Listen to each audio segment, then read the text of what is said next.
Salve, salve, ouvintes e ouvintes do podcast do lado esquerdo do muro. Estamos de volta mais uma semana, eu, Marcos Gorenstein e João Miragaia. Fala aí, João, tudo na boa? Fala, Marquinhos. Tudo na boa. Tô aqui em Terras Brasilianas, aqui, terras. Como é que fala? Terras Terras Brasilianas, sei lá. Brasílias, Terras Terras Brasílias, Brasílias. pois é. Terras Brasilianas deve ser em italiano, né? Sei lá, Enfim, tô aqui na área. Derrubar é pênalti. é isso. Aqui no Eu bom e gosto, eu gosto velho, desse, eu essa gosto expressão. desse bitu e dessa expressão, né? Tô na área, se derrubar é pênalti. Essa é uma expressão bem legal. Mas aí, Pois né, é, bom, enfim. João, é bom pra dar aquela refrescada na cabeça. Só sair daqui desse inferno, a gente já sente que, enfim, o clima muda, o ar é diferente, o pulmão abre com mais vontade, o diafragma se enche com mais vontade também, e a respiração fica bem mais leve, né? Eu acho que É, essa semana também é uma semana pesada demais aqui. Mas é isso, pois é, Terras ainda mais, Brasílias. ainda mais que eu já tava fora de casa já tem 3 semanas. Enfim, e aí pra ficar fora de casa, vamos dar uma Fica, relaxada na fica bem, já cabeça. que é pra ficar fora de casa, que fica direito, né, cara? Pô, vamos pro Pois é, Brasil, pô.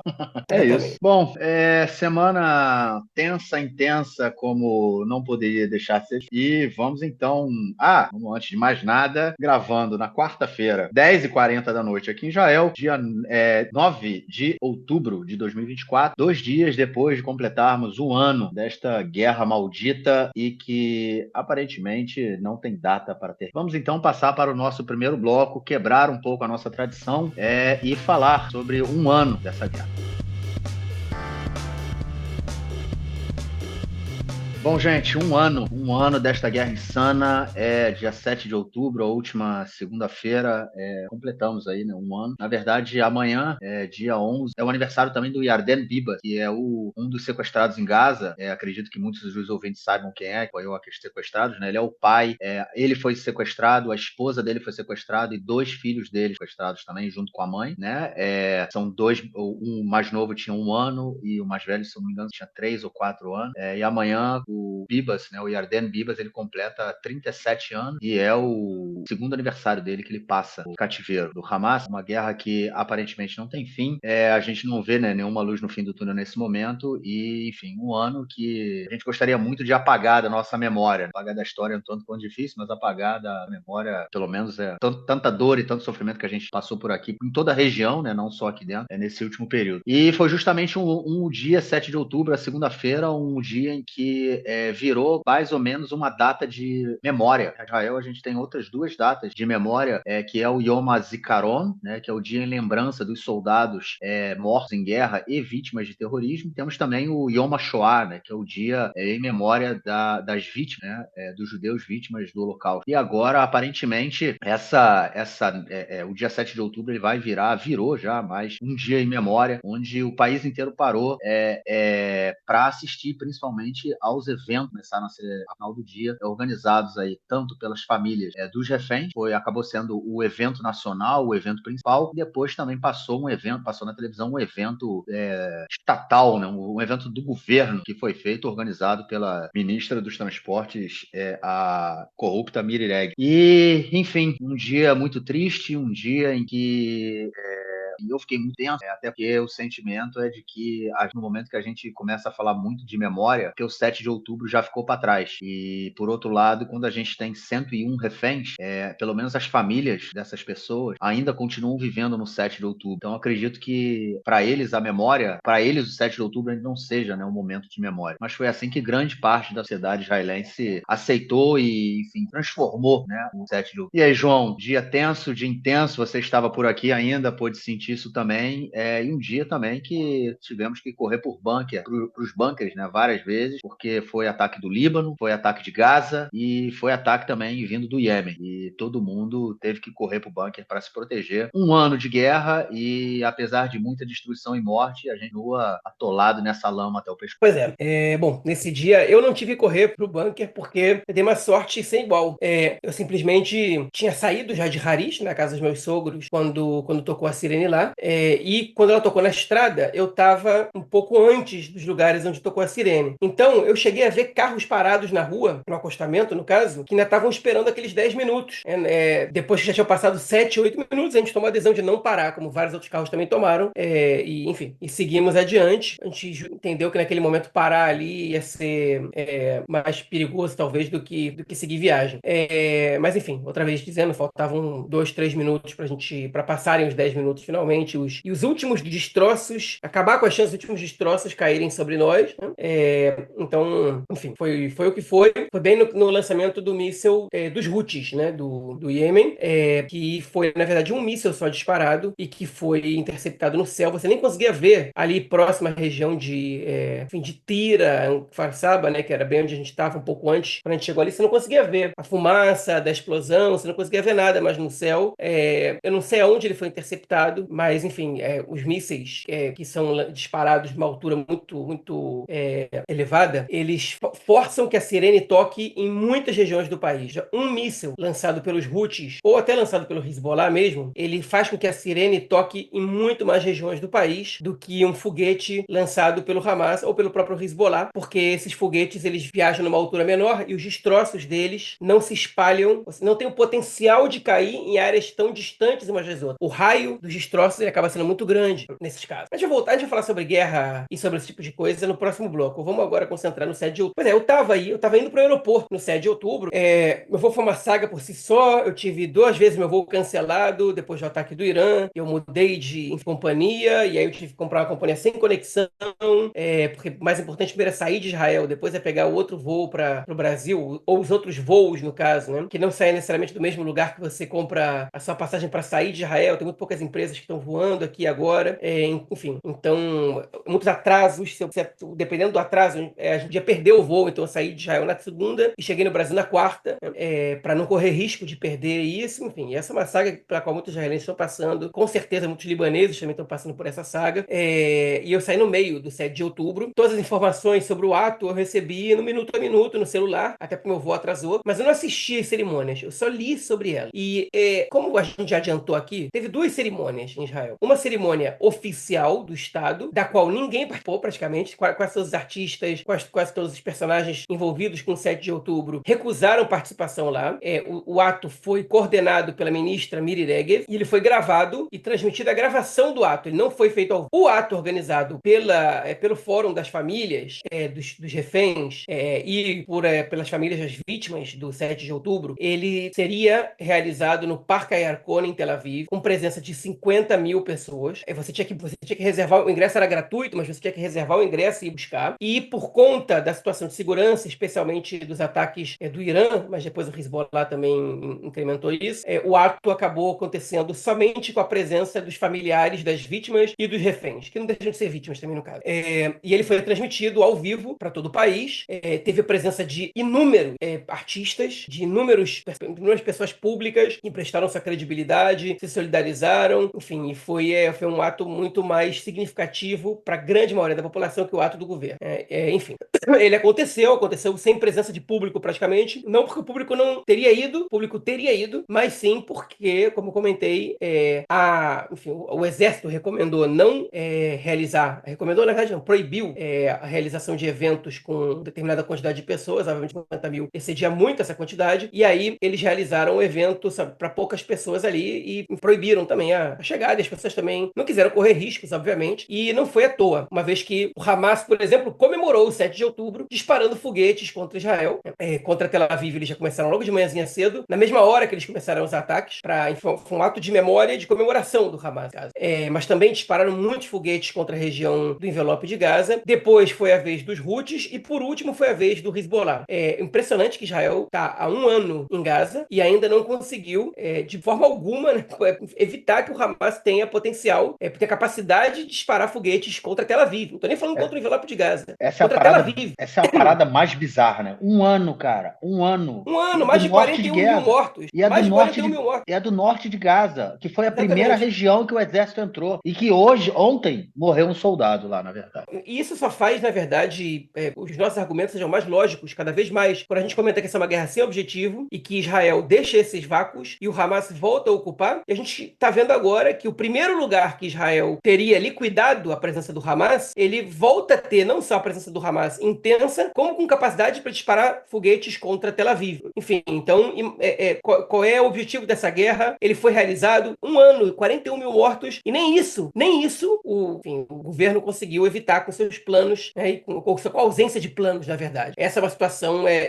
que de verdade me deixa nervoso até. Soldados continuam morrendo ali, né, como o Marquinhos falou, civis continuam morrendo em Gaza, e o Hamas continua presente ali, ocupando os espaços como o grupo disparado mais forte na faixa de Gaza e se fortalecendo no resto da sociedade palestina também. Mas outra vez, não é sobre isso que a gente vai falar agora, ou na verdade um pouquinho né? Eu quero aproveitar esse espaço para falar um pouco sobre a memória do 7 de outubro e um pouco sobre o evento em si, o 7 de outubro, e como hoje a gente é impactado por ele. Então eu vou pelo que isso criou do ponto de vista simbólico na sociedade israelense e também vou para que isso resultou de maneira prática nas vidas dos israelenses, principalmente dos israelenses, né? Em Israel que a gente mora, não é na Palestina, não é no Líbano, mas a gente também, obviamente, vai tocar um pouco nesse vespeiro também, que são as sociedades nas quais a gente não mora, mas que a gente acaba, se sentindo um pouco na obrigação de informar sobre isso também do ponto de vista da gente. Quem escuta a gente há mais tempo sabe que o 7 de outubro, ele jamais desapareceu do noticiário israelense. O 7 de outubro, ele é fixo em todos os meios de comunicação israelenses. Toda semana, por exemplo, o podcast do Canal 12 publica uma entrevista com um refém, quase sempre uma refém libertada. E, obviamente, essa história, metade da entrevista é até o dia do sequestro. A outra metade é sobre o tempo no cativeiro e o dia e a libertação e o pós. Porque o que as pessoas têm a falar sobre o 7 de outubro é muito mais dramático e muito mais impactante do que meses no cativeiro em Gaza. Por incrível que pareça. Talvez, eu não escutei ainda nenhuma entrevista, acho que ainda não tem nesse podcast, com reféns libertados depois da troca lá de dezembro. Talvez reféns que tenham ficado ali em Gaza 4, 5, 6, 8 meses tenham a história do cativeiro mais impactante do que a do 7 de outubro. Até agora não chega nem perto. Isso é um exemplo. Os programas noticiários também falam sobre o tempo todo. Obviamente que os reféns estão na pauta do dia. Novas imagens do 7 de outubro são divulgadas o tempo inteiro. Às vezes o kibbutz X autoriza imagens do 7 de outubro e de repente você vê aqui. Às vezes vem uma nova investigação que diz uma falha específica do 7 de outubro e você acaba sabendo. E você está sempre escutando as pessoas que participaram daquilo falando em vários eventos, como elas estão restaurando suas vidas ou não estão restaurando suas vidas. O que vai acontecer com o kibbutz tal, onde as pessoas estão morando. Eu, há pouco tempo atrás, estive no kibbutz Hatzerim, que é um kibbutz que não foi afetado pelo 7 de outubro de maneira direta, não teve nenhum terrorista que entrou lá, ele é próximo da cidade de Beersheba, só que o kibbutz Hatzerim está construindo um bairro inteiro para as famílias do kibbutz Beeri, né, que, enfim, eles estão recebendo essas pessoas ali até que o kibbutz seja reconstruído. Então isso mudou a dinâmica do kibbutz Hatzerim integralmente, e aí você começa a escutar um pouco do kibbutz Hatzerim, como é que está sendo receber aquelas pessoas ali. Eu escutei um comentário que as crianças estão, enfim, com muita dificuldade de adaptação nas escolas, estão muito agitadas, porque eles estão há 1 ano longe de casa, perderam a comunidade deles, o chão deles, senso comum, toda a segurança que eles tinham na vida, né? Imagina, isso é uma coisa que eu conversei com uma psicóloga, ela me disse, que as crianças em Israel, especialmente as crianças com menos de 10 anos, entre 5 e 10 anos, elas estão todas passando por uma situação de pós-trauma, mesmo aquelas que não viveram o 7 de outubro. Porque você, de uma maneira ou de outra, você vive a guerra. Como eu comentei, meu filho passa por uma placa escrito meu filho sabe ler, passa por uma placa na estrada escrito libertem-nos desse inferno. Ele me pergunta, o que é inferno? O que eles se referem como inferno? Né? Outro dia caiu um cílio dele, ele fez aquela brincadeirinha com a gente, de quem fica com um cílio no dedo, quando você prende os dedos aí, você pode fazer um desejo, e o desejo dele foi que os reféns sejam libertados. Isso faz parte do que acontece nas escolas, né? Enfim, e do debate das escolas. E aí, essa psicóloga me disse, essas crianças tiveram uma rotina totalmente interrompida por conta da corona, elas voltaram, né, mais ou menos a ter uma estabilidade e tiveram a rotina interrompida pela guerra. Então, elas perderam toda a noção de segurança que elas têm. E eu não estou falando das crianças que viveram o 7 de outubro. Tem uma família que mora no Moshav que eu moro, na comunidade que eu moro, que eles são do kibbutz Kfar Aza. Eles se mudaram para onde eu moro 1 mês antes do 7 de outubro, ou seja, no início de setembro. Só que eles, no fim de semana que aconteceu, na festividade que aconteceu o massacre, eles estavam lá, visitando os pais dele, que defendeu a família, ficou do lado de fora da casa, trocando tiro com os terroristas, e defendeu a família não morreu por causa do avô, no caso. Porque aí eles me deram uma carona um dia, uma carona de 5 minutos, foi lá pra, sei lá, novembro, quando as aulas voltaram, e a filha, na verdade eles tinham um filho que é da mesma idade do meu filho, e uma filha que é da mesma idade da minha filha. E aí a filhinha dele estava no carro, e ela começou a me contar do nada, que ela escutou muito cor vermelha, e que muita explosão, e que eles agora estavam em outro lugar, me contando, uma menina de 4 anos naquele momento, agora tem 5, me contando qual foi a realidade dela ali. E ela teve amigas, que eram da creche dela, que foram sequestradas e libertadas em dezembro depois. Então, isso, assim, esse é um caso de criança traumatizada, que a gente não sabe até que ponto esse trauma influencia a cabeça deles. Agora, os meus filhos eu tô vendo. a maneira como eles se portam, especialmente meu filho mais velho. Então, isso influenciou toda a sociedade israelense, até quem não entendeu o que foi o 7 de outubro, porque não estava lá, porque não tem idade para ver, porque a gente tenta proteger essas pessoas de entender tudo isso, até essas pessoas, no fim das contas, acabam recebendo alguma influência.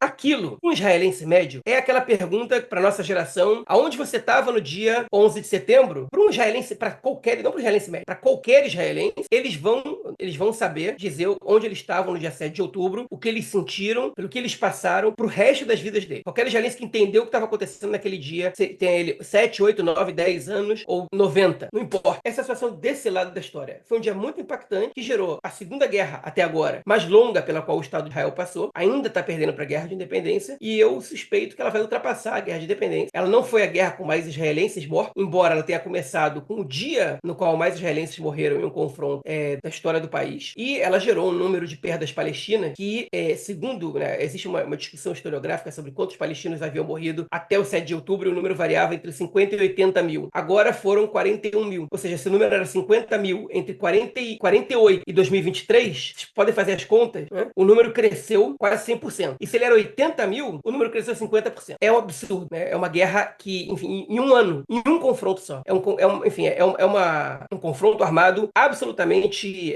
devastador e que mudou bastante a conjuntura. E agora, enfim, eu quero pedir licença, Marquinhos, para voltar um pouco para os acontecimentos do 7 de outubro e depois a gente vai falar sobre o que ele gerou na gente. O 7 de outubro ele vai ficar marcado como uma data, um dia de memória, como um lugar de memória, dizia o Pierre Nora, historiador francês, que criou esse conceito, como um lugar de memória do povo judeu, de maneira geral, e especificamente muito forte do Estado de Israel, e não só dos judeus israelenses. Vai ser um dia que vai haver atos em lembrança desse dia, a gente vai ver monumentos serem construídos por conta disso, a gente já está vendo livros serem escritos sem parar sobre o 7 de outubro, canções serem escritas, tudo, diversas manifestações artísticas em vários tipos, documentários produzidos, filmes, daqui a pouco a gente vai ver filmes de ficção também sendo produzidos inspirados no 7 de outubro, como a gente tem alguns sobre a Guerra do Líbano, que a gente até recomendou há 2 semanas.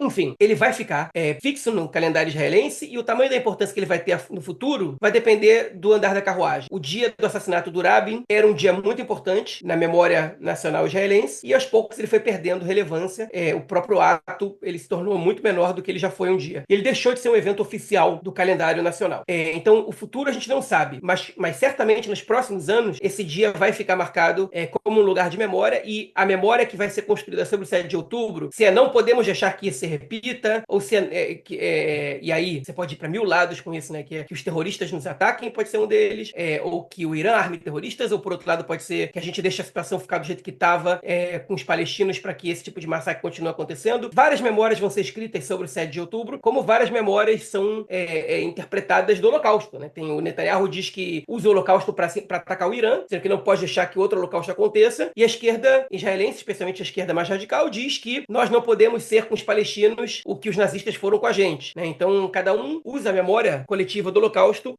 adapta, né, para sua convicção política, enfim, faz seus usos e abusos, né, como entende que deve ser. E, obviamente, eu citei aqui só 2 exemplos de usos da memória do Holocausto, existem outros milhões, Marquinhos até deve poder falar melhor que eu sobre isso, ele que trabalha no Museu do Holocausto no Yad Vashem. Mas, enfim, o fato é que esses eventos, eles vão ficar para a história, eles vão entrar para a memória nacional, vão entrar para a memória coletiva israelense, inclusive depois que a última pessoa que esteja viva e que viu o 7 de outubro acontecer morrer. Vão ser eventos, esse vai ser um evento que vai ficar. Ele veio para ficar, lamentavelmente, tem grandes possibilidades dos usos da memória do 7 de outubro serem ruins, serem negativos, serem problemáticos, mas aí depende muito da sociedade israelense, como ela vai escolher trabalhar com isso. Agora, sobre a realidade. Até hoje, o 7 de outubro levanta dúvidas. Como pode ser que o Hamas fez esse ataque, pegando Israel de presa? Como pode ser que o exército tenha demorado tanto para agir com eficiência? Como pode ser que a inteligência tenha tantos relatórios que falavam sobre os planos do Hamas para um ataque desse, e esses relatórios não foram levados a sério? Enfim, como pode ser que tudo isso tenha acontecido e que a resposta de Israel tenha sido tão negativa? Como pode ser que o governo tenha retirado, por exemplo, que sucessivamente o governo tenha enfraquecido e esvaziado a ação militar, ou pelo menos a presença militar próxima à fronteira da faixa de Gaza? Como pode ser que, mesmo com alguns alertas, eles tenham permitido a festa nova de acontecer na fronteira com a faixa de Gaza naquele momento? São para muitas perguntas, a gente tem algumas respostas que a gente ainda não sabe se são totalmente corretas. A gente tem hipóteses muito convincentes e a gente tem ausência de hipóteses, porque tem perguntas que até agora nós não sabemos responder, até pela falta de informação que a gente só vai receber e só vai poder opinar e construir hipóteses e até teorias sobre essas questões quando houver uma comissão investigativa. Agora, há sim perguntas para as quais nós temos resposta. E eu quero voltar nisso, porque tem gente que começou a escutar a gente depois do 7 de outubro, que não escutou aquele monte de episódios que a gente fez, sempre trazendo uma informação nova que era divulgada. E obviamente que eu não vou discorrer sobre tudo aquilo. A gente tem o episódio 226, se não me engano, que a gente comenta tudo que se descobriu sobre o 7 de outubro. Se não me engano, ele foi lançado em janeiro ou fevereiro. Depois dali não teve mais nada tão relevante assim. Mas tá lá, é um episódio de meia hora, enfim, com tudo que a gente já sabe, que as investigações já mostraram. Investigações principalmente da imprensa, da mídia, as do exército, são poucas que surgiram até então, e não trouxeram as respostas que a gente gostaria de escutar. Eles trouxeram as respostas do que aconteceu, mas não explicaram por que aconteceu, né? E os porquês são mais importantes do o que, na maioria dessas situações. Agora, eu vou trazer para vocês a minha perspectiva de por que o 7 de outubro aconteceu, e eu também vou apresentar uma perspectiva que foi enriquecida essa semana por uma leitura que eu fiz sobre qual era o objetivo do Hamas na hora de fazer aquilo. Mas primeiro eu vou dizer para vocês o seguinte: por que o 7 de outubro aconteceu? Como o Hamas conseguiu fazer aquele ataque? Basicamente, o Hamas planeja esse ataque desde 2017. Esse ataque especificamente falando, desde 2017, 6 anos antes. Alguns dizem que desde 2015. O que eu entendi, pelas informações que a gente recebeu até agora, é que desde 2015 o Hamas planeja uma forma de invadir Israel. De maneira prática, é desde 2017 que eles começaram a planejar esse ataque. Eles arrecadaram dinheiro, obviamente que eles receberam mais de 1 bilhão e 100 milhões de dólares diretamente do Catar, em dinheiro vivo, sem nenhuma fiscalização, e da qual parte desse dinheiro foi para construir a estrutura e para executar treinamento. Isso foi autorizado pelo Netanyahu, que acreditava naquele momento, eu tinha voltado nisso, que o Hamas, com dinheiro, tinha mais interesse em reconstruir Gaza do que em atacar Israel, e portanto ele aceitou, a partir de 2014, deixar com que esse dinheiro entrasse na faixa de Gaza, né? Mas também o Hamas tinha empresas laranjas, inclusive na Bolsa de Valores de Istambul, a partir das quais eles arrecadavam dinheiro. Israel sabia, porque o Mossad tinha uma unidade de espionagem financeira, a inteligência dos Estados Unidos sabiam, e eles só começaram a atuar contra essas empresas em 2022, quando o governo Bennett assumiu Israel. Ou seja, Netanyahu foi complacente com isso. Não só isso, ele fechou essa unidade do Mossad, que era responsável por avaliar isso, que está mostrando, o Hamas está fazendo dinheiro por meio disso, daquilo, imobiliária aqui, empresas de não sei o que lá, cá no Sudão, em Istambul e não sei em que outro país, e tudo correu normalmente. Israel fez vista grossa para aquilo. Agora, por que Israel fez vista grossa para aquilo? E como o Hamas enganou Israel? A verdade é que o Hamas enganou muita gente. Nesse aspecto, eles enganaram a cabeça da operação. O Hamas fez com que Israel acreditasse, especialmente em Sinuar, que eles não estavam interessados em um conflito de larga escala, porque o grupo estava gradualmente entendendo que ser governo em Gaza exigia do Hamas menos ações armadas, porque caso haja confrontos, guerras com Israel constantemente, Gaza fica destruída, eles perdem popularidade e eles precisam investir o dinheiro deles na reconstrução de Gaza, ao invés de realizar outro tipo de ações que eles ganham popularidade. Então, existia uma concepção em Israel de que o Hamas, a curto e médio prazo, não tinha interesse em um confronto com Israel. E o Hamas fez com que o governo israelense e o exército israelense acreditassem nisso. Sinuar foi muito inteligente nesse aspecto. Por quê? Porque o Hamas começou a atuar incentivando os ataques a partir da Cisjordânia, onde eles não governam, e aí a interpretação que teve em Israel foi o seguinte: o Hamas quer que a Cisjordânia pegue fogo, porque quem vai pagar o preço por isso é o Fatah. Enquanto isso, eles continuam governando Gaza. Esse é o primeiro aspecto. Em 2 ocasiões, a gente teve guerras somente com a Jihad Islâmica na faixa de Gaza. Em uma delas, a inteligência do Hamas colaborou com o exército de Israel para entregar líderes da Jihad Islâmica. Foi entendido em Israel como uma mensagem do Hamas: nós não queremos guerra em Gaza. Estão vendo? A gente não quer. Então a gente está até entregando gente da Jihad Islâmica para vocês. E obviamente isso foi um teatro armado pelo Hamas, como a gente descobriu depois. Enfim, outra questão também é fundamental é que o Hamas diminuiu o número de foguetes lançados contra Israel a partir do momento que mais trabalhadores de Gaza começaram a entrar no país, e isso deu para o Shabak, por exemplo, o Shin Bet, a compreensão de que quanto mais trabalhadores entram em Israel, mais dinheiro entra para a economia de Gaza, mais impostos o Hamas cobra, mais a popularidade deles aumenta, e o que eles querem fazer de verdade é ganhar eleições do Fatah lá para a autoridade palestina. Então eles estão tentando manter uma faixa de Gaza estável, uma Cisjordânia instável, e eles não estão dispostos a fazer um confronto com Israel. Tudo isso é a concepção. Essa concepção foi o que fez com que os líderes do exército israelense não acreditassem naqueles relatórios que eles estavam recebendo, mostrando, eles estão fazendo um treinamento aqui. Eles estão se reunindo e planejando como eles vão dividir o território do sul de Israel Israel quando eles conquistarem aquilo ali. Eles estão elegendo novos comandantes para operações contra Israel. Eles estão falando em invasão terrestre, invasão por ar e invasão por mar. Eles estão treinando isso. Eles estão fazendo tal coisa. Eles estão construindo mais túnel. Tudo isso chegava, os relatórios estavam ali. E enfim, o chefe do exército que ele falou, mas o Hamas não vai fazer. Porque o Hamas está interessado em outra coisa. O Hamas só quer que a gente mande os exércitos para lá para que a gente gaste dinheiro com isso e se enfraqueça. Eles não vão atacar. E essa é uma concepção semelhante à de Israel, segundo o filósofo Micha Goodman, né?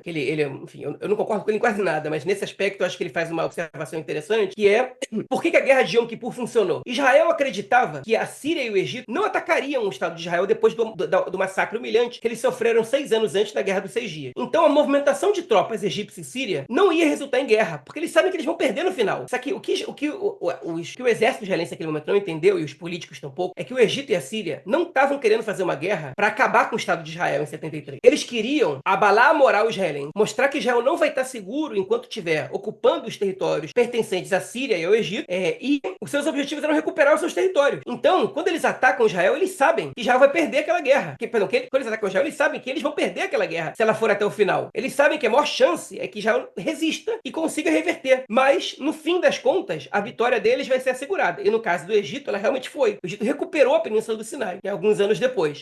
Então, Israel não entendeu, não se preparou para aquele ataque, porque achou que aquele ataque não ia acontecer. Viu aquela movimentação de tropas e falou, eles não vão atacar a gente. Como as pessoas nos guetos entravam nos trens para os campos de extermínio, que achavam, bom, eles não vão poder mandar a gente para nada pior do que a gente tem aqui. Não existe uma coisa pior do que a gente está vivendo aqui nesses guetos. E no final das contas iam parar nos campos de extermínio. Se você não está preparado, você não pensa na possibilidade do pode acontecer, você acha que aquela realidade é a realidade, é a única realidade possível, você não consegue antever o teu inimigo. E o que aconteceu agora, no 7 de outubro, com Israel, foi a mesma coisa com o Hamas. Você não se preparou para aquele ataque, porque o Hamas não tem a menor condição de impor uma resistência contra Israel. Eles sabem que já vai destruir Gaza. E eles estão mostrando sucessivamente que eles estão interessados em Gaza. Bem, funcionando, inteira. Então eles não vão atacar Israel. E você pode dormir tranquilo, que o Hamas não vai atacar. E aí você acorda uma manhã, sem nenhuma preparação, com o Hamas cortando as comunicações do exército e acontecendo o que aconteceu. E eu não vou voltar em tudo que aconteceu, porque isso aí você já sabe. Então por isso ele aconteceu. Foi um erro de concepção. A inteligência israelense não falhou. Quem falhou foi o chefe da inteligência israelense. Os caras lá de cima, que olhavam os relatórios e falavam besteira. Igual isso aqui a gente tem 1000 e nunca deu em nada. E não levaram a sério aquilo. Então, por isso aconteceu. Eu não posso dizer que a inteligência funcionou muito bem. Posso dizer que o mecanismo de inteligência funcionou muito bem. Mas os caras que coordenam a inteligência falharam. E o 7 de outubro, especificamente da maneira operativa, como aquilo aconteceu, não é culpa do Netanyahu. A culpa do Netanyahu é a construção dessa concepção de que o Hamas é preferível à autoridade palestina, que o Hamas ali, ele oferece algo que era interessante para o governo dele, que é um inimigo constante que não quer negociações, e ele fortaleceu o Hamas. Basicamente, ele fortaleceu o Hamas por causa dos seus interesses políticos e ideológicos, eu também acrescentaria. Enfim, agora, por que o Hamas atacou? Porque a gente está vendo qual é o resultado desse ataque do Hamas, né? Eles não foram destruídos em Gaza, mas Gaza foi destruída. Eles perderam muitos membros, 10, 15 mil, a gente não sabe, são muitos membros. Eles perderam boa parte dos seus líderes na Palestina e no exterior. Eles tomaram golpes, a cidade palestina sofreu pelo ataque do Hamas mais do que nunca, e não dá pra dizer que o Hamas não sabia que Israel reagiria de maneira muito agressiva. Talvez eles não esperassem tanto como foi principalmente o início, mas eles sabiam que a pancada ia ser grande depois do que foi o 7 de outubro. Eles sabiam, não tinha outra alternativa. Nenhum primeiro-ministro israelense faria diferente, pelo menos não dos nomes viáveis que a gente vê agora, faria tão diferente assim do Netanyahu.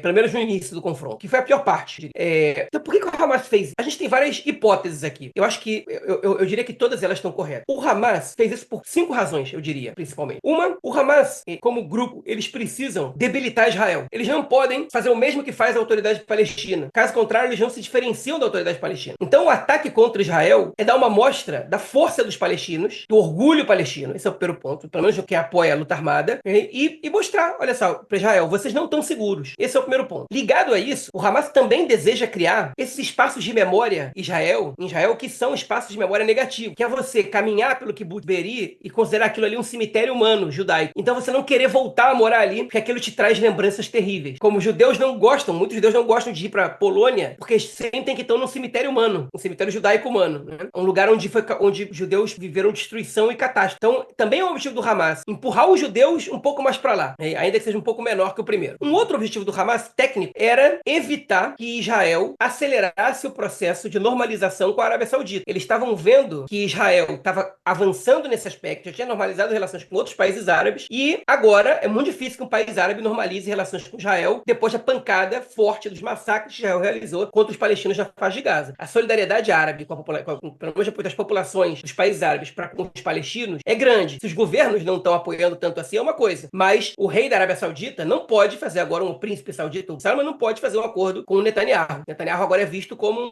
um assassino de árabes pela sociedade árabe em geral, todos os países árabes, e ele virou, enfim, um sujeito com quem não dá, ninguém vai querer tirar foto com ele. Nem o rei da Jordânia, nem o emir dos Emirados Árabes, é muito menos só quem não tem relações com ele. Todo mundo quer se afastar do Netanyahu. É isso. Então, até agora, eles funcionaram nos 3 aspectos que eu falei. Um quarto aspecto, para mim, talvez seja mais importante, que funcionou muito bem, foi levar novamente a questão palestina para o centro do debate internacional. Eu diria para vocês que muita gente não sabia o que significava Hamas. Muita gente no Brasil nem sabia o que era Hamas, não sabia o que era Fatah, Autoridade Palestina, e agora sabem. Como não sabiam quem era Netanyahu, era um pouco mais conhecido, mas Gallant, Ben-Gvir, Smotrich, que são todos nomes negativos hoje em dia, na opinião pública mundial, enfim, eram nomes desconhecidos. Então, eles conseguiram levar a questão palestina adiante, conseguiram transformar Israel. Israel caiu nessa também, e não é o Hamas que fez tudo isso sozinho. Israel optou por fazer o que fez também, mas conseguiu transformar Israel ainda mais num páreo internacional, conseguiu levar Israel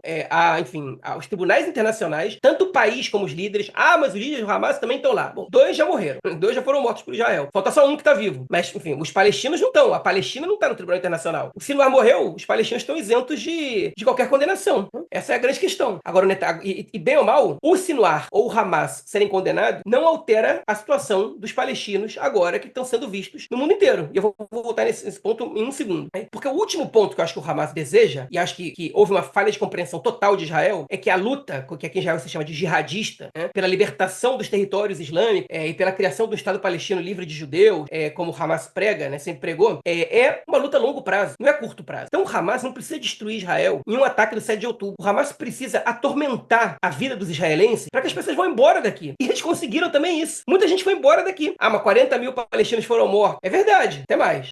41 mil só em Gaza, fora os da Cisjordânia. É verdade. Mas eles conseguiram criar uma situação em Israel de pânico total, de instabilidade total, que perdura até hoje, com presença do Líbano, no caso do Hezbollah, das milícias próximas do Irã e do próprio Irã, que atacou Israel pela primeira e pela segunda vez de maneira direta, agora depois desse confronto. Então o Hamas teve muito sucesso na sua empreitada. Agora, e aí para completar esse sucesso, Israel, o governo atual de Israel, ele é tão interesseiro somente nas suas pautas, nos seus objetivos, nos objetivos pessoais do Netanyahu, para ser mais claro, e de alguns ministros, que eles não são capazes de estabelecer um plano que leve a faixa de Gaza a ter outro governo que não o do Hamas. Ou seja, o Hamas sobrevive. Israel não apresenta nenhum projeto pro dia depois do Hamas, para que ele seja colocado em prática desde agora. Netanyahu, a gente só vai falar disso depois que o Hamas for aniquilado. Como o Hamas nunca vai ser aniquilado, então ele nunca vai falar disso. Então o Hamas vai continuar existindo. O Hamas, para ser aniquilado, ele precisa primeiro perder força política.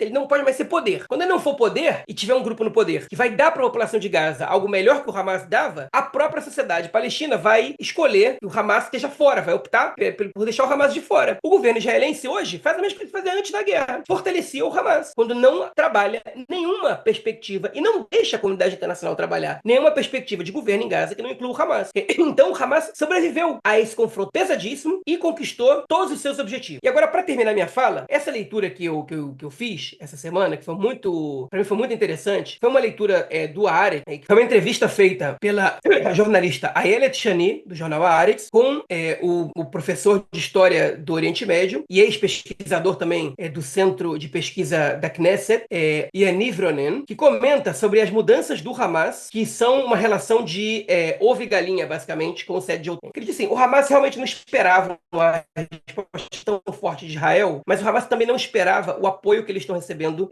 do mundo ocidental, especialmente no círculo universitário.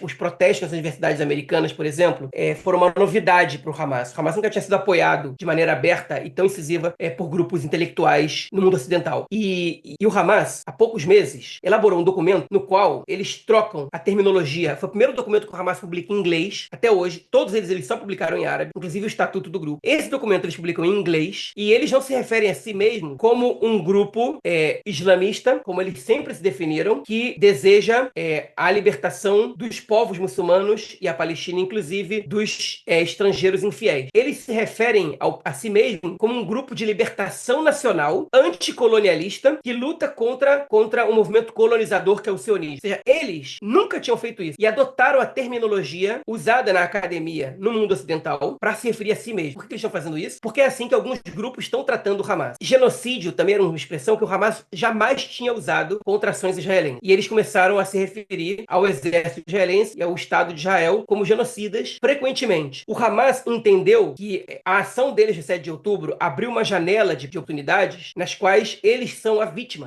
E eles associam o povo palestino a si mesmo e se apresentam como um movimento anticolonialista de libertação nacional e, portanto, legítimo. Então, o Hamas aproveitou o 7 de outubro de todas as formas possíveis. O que eles já não tinham mais de tão forte no próprio mundo árabe, porque no mundo árabe a ideologia da Irmandade Muçulmana, que foi onde nasceu o Hamas, ela é impopular na grande maioria dos países.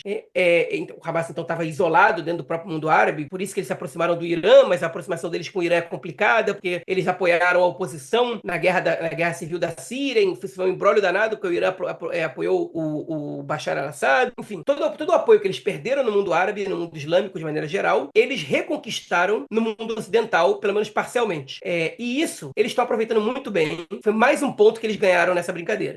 E, inclusive, esse foi o primeiro documento do Hamas que não cita a Irmandade Muçulmana como um movimento do qual eles fazem parte. É o primeiro. Ou seja, eles querem agora ser vistos como um movimento de libertação nacional palestino. Eles querem roubar da OLP esse papel, essa função. Eles querem substituir a OLP. Então, eles não fazem críticas diretas à OLP, eles não deslegitimam a OLP, porque eles sabem que quando alguém pensa em movimento de libertação palestino, eles pensam diretamente na OLP. Por isso que eles querem tanto entrar para a OLP e substituir a liderança da OLP. E o mundo ocidental abriu essa porta para o Hamas, pelo menos alguns setores. E eles estão aproveitando isso muito bem. E agora, a gente tem que ver, enfim, de que maneira Israel vai colher os frutos desse ataque. O Hamas conseguiu todos os seus objetivos até agora. E isso, parcialmente, por êxito da sua estratégia, funcionou, ainda conseguiram enfraquecer a autoridade palestina, e também porque eles puderam contar com a colaboração total desse governo asqueroso de Israel, que não consegue viver sem o Hamas, não consegue justificar a sua existência sem o Hamas. Precisa do Hamas. Então eles mantêm o Hamas existindo da maneira como for conveniente, e o Hamas vai seguir existindo enquanto esse governo estiver no poder. Falei demais, Marquinhos, passa a bola para você. Eu não vou me alongar por muito tempo, não. Enfim, queria só começar pela questão do ato, das famílias, né, e tudo mais. Realmente foi só questão, compartilhando aí com os nossos ouvintes um pouco do meu sentimento, né, desse dia 7 de outubro. Foi muito confuso, foi um dia muito tenso para mim. Não foi aqueles dias que você não consegue se concentrar em absolutamente nada. Enfim, muitos pensamentos na cabeça, muitos sentimentos, né? Dia muito, muito complicado, na verdade. E foi muito difícil para mim tratar o 7 de outubro como um dia de memória, sabendo ainda dos 101 reféns na faixa de Gaza. Porque para mim, memória, a gente, porque, como eu falei lá na minha introdução, 7 de outubro, para pelo menos essas 101 famílias, ainda não acabou, né? Eles ainda estão no 7 de outubro. Então, para mim, foi muito difícil entender isso como um dia de memória. Obviamente, o 7 de outubro pode vir a ser um dia de memória, mas eu acho que a gente ainda está dentro desse momento. Então, a gente está dentro do mesmo evento ainda, a gente não acabou, o 7 de outubro ainda não acabou, a gente continua nele.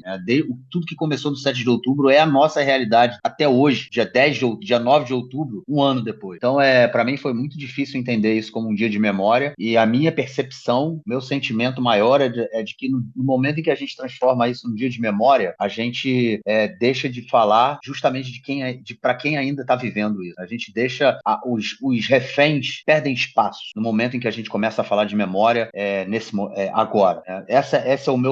Foi o meu sentimento, foi assim que eu vi, fiquei muito... Eu realmente esperava que fosse um dia de que a gente ia ter 200, 500 mil pessoas nas ruas falando: olhem o absurdo que a gente está vivendo, olhem essa situação completamente louca que a gente está vivendo de uma guerra e que Israel está sendo... No próprio dia 7 de outubro foi atacado de Gaza, foi atacado da Cisjordânia, foi atacado do Iêmen, foi atacado do Líbano, do Iêmen. Se eu não me engano, no dia 7 de outubro houve atentado terrorista também. Essa semana foi vários ataques terroristas a Israel. Hoje, inclusive, teve um. No dia 7, se eu não me engano, foi na cidade de Beersheba, na estação rodoviária. Hoje a gente esteve na cidade de Radeira, enfim, e sem contar os mísseis. Então, assim, para mim foi um dia, eu esperava que a gente tivesse milhares, centenas de milhares de pessoas nas ruas dizendo basta, já deu, e não foi isso que a gente viu, né? Foi um dia de memória. Isso para mim me incomodou muito, foi muito difícil para mim sentir que realmente no momento que a gente fala de memória, no momento que a gente fala de quem lembra, né, o que aconteceu e quem morreu, a gente perde espaço quem tá vivo, né? O 7 de outubro acabou, no caso. Não, ele não acabou. Esse foi o meu sentimento. Enfim, como eu falei, é muito confuso, muito complexo. Era só queria partilhar isso. E no caso de tudo que você colocou aí, fez todo esse grande apanhado, excelente apanhado aí sobre o que aconteceu no último ano, da vitória do Hamas, do Hamas ter atingido aí os seus objetivos. Acho que é isso, né? A gente comentou isso também lá nos nossos episódios nesse... Pô, João, como é que tu pode ter uma memória tão... Você olhou antes o número do episódio que a gente fez todo lá, você fez lá o resumão, porque, porra, cara, tu consegue lembrar o número dos episódios. Mas, enfim, deixando isso de lado, a gente sempre fala, né? Eu falei, eu bati nessa tecla algumas vezes. O Hamas venceu essa guerra no dia 7 de outubro de 2023, às 6h29 da manhã, na hora que os ataques começaram. Ali eles tinham vencido a guerra. Israel não tinha como sair dali de uma forma diferente.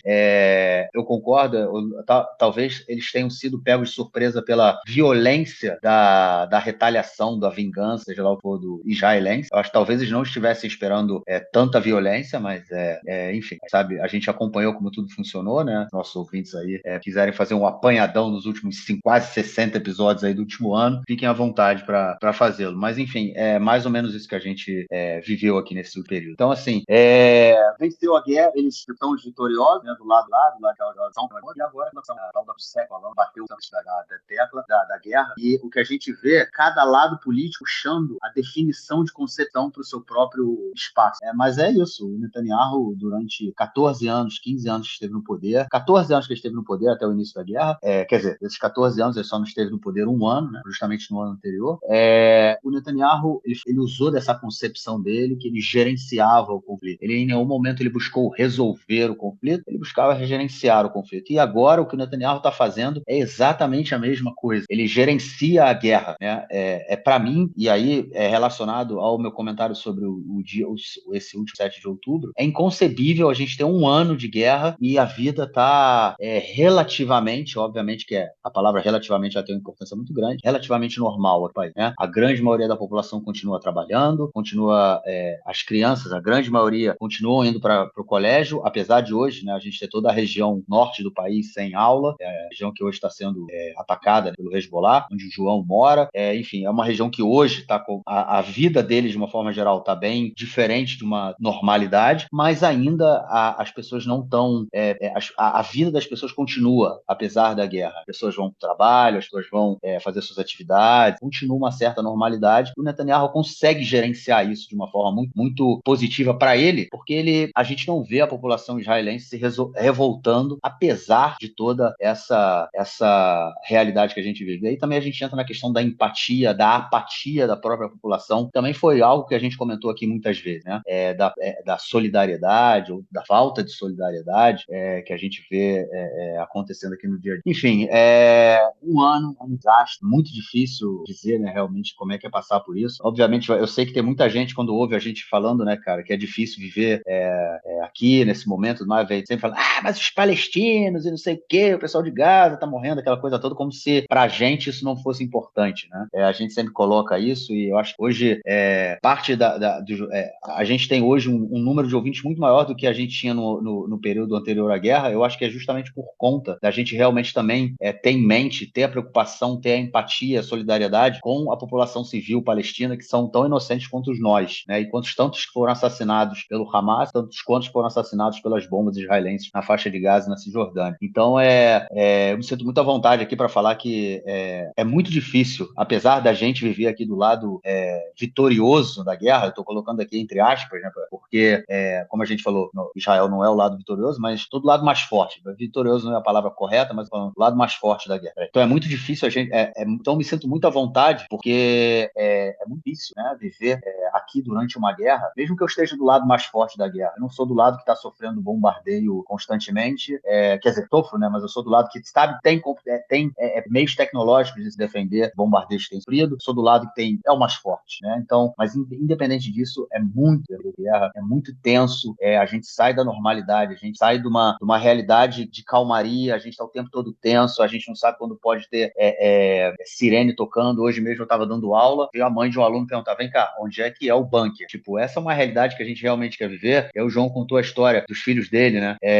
A minha filha essa semana pediu para dormir todos os dias no mamado, no bunker. Não, eu quero dormir no bunker, porque se tiver sirene de noite, eu não preciso correr. Tipo, essa é uma realidade que a gente quer para os nossos filhos, né? É isso. Essa é a realidade que a gente quer e a gente não quer, que a gente tem, que não é que a gente quer para os nossos filhos. Então, sinto muita vontade para falar também desse lado que a gente vive, né? Apesar de ser o mais forte, também não é nem um pouco. A nossa realidade muda completamente, nosso dia a dia muda completamente. E enfim, esse ano, sem sombra de dúvida, foi sei lá, acho que eu posso até dizer que o pior ano, porque é muita tensão, é muita dor, é muita tristeza ver as pessoas, né? A gente vê isso o tempo todo sofrendo perda de familiares, crianças com fome, e a tragédia da guerra que a gente vê no dia a dia. E isso sentido aqui de dentro é realmente muito difícil. É isso. Vamos então, João, para o nosso segundo bloco, para tratarmos de questões da guerra esta semana. Ataque do Irã, mais um. Segunda vez, João. Segunda vez que o Irã ataca Israel, segunda vez nos últimos 6 meses, né? O primeiro tinha sido lá em abril. Agora a gente teve mais o ataque iraniano aí na semana passada, a gente falou disso no último episódio, galera no bunker, 1 hora a gente ficou no bunker aqui. E até o momento, João, nada de retaliação israelense. Ela vai acontecer, a gente só não sabe quando nem como. Até porque há muita especulação e há muita pressão americana para que Israel pegue leve, para continuar evitando mais escalada, que obviamente pode levar a uma guerra regional, que é as coisas tudo que a gente já comenta. E Israel queria, obviamente, atacar instalações nucleares iranianas, e os Estados Unidos falaram: não, pega leve, não vai por aí. E agora falam-se muito em instalações de petróleo, né? Refinarias e tudo mais. E aí já falam que também não pode ser por aí, porque caso Israel acabe fazendo esse estrago, o Irã também falou que ia atacar países vizinhos, e aí o preço do petróleo ia subir, e não sei o quê. E aí ninguém quer uma outra crise do petróleo acontecer. E aí, cara, mais uma guerra de atrito? Mais uma. Não, olha, o ataque israelense vai acontecer. Hoje o Gallant voltou a ameaçar, falou que vai ser um ataque mortal, que o Irã vai se arrepender muito de ter feito o que fez, e que nunca vão esquecer isso por muitos anos. Netanyahu tinha falado na semana passada que esse era o princípio do fim do regime dos ayatolás. Enfim, as ameaças estão aí. Na segunda-feira, ou no domingo, o Irã fechou o seu espaço aéreo entre as 11 da noite e as 6 da manhã. Tudo levou a crer que ia acontecer um ataque naquele dia. O ataque não aconteceu. E aí não dá pra saber se alguém disse pra Israel parou, ou se Israel decidiu não atacar e deixou o Irã perder dinheiro, porque fechar o espaço aéreo significa perder dinheiro, perder segurança, deixar a população sob terror, que é uma coisa que aconteceu muitas vezes em Israel desde o 7 de outubro e antes também, né? Então, enfim, deixa eles pensarem que vai acontecer esse ataque hoje, e o ataque não acontece, mas eles, em toda essa alerta, eles perdem muito, perdem de tudo, né? Mas a gente não sabe quando vai ser. O fato é que a gente não sabe quando vai ser. O que a gente já sabe um pouquinho mais são algumas informações que a gente recebeu sobre o ataque do Irã anterior, né?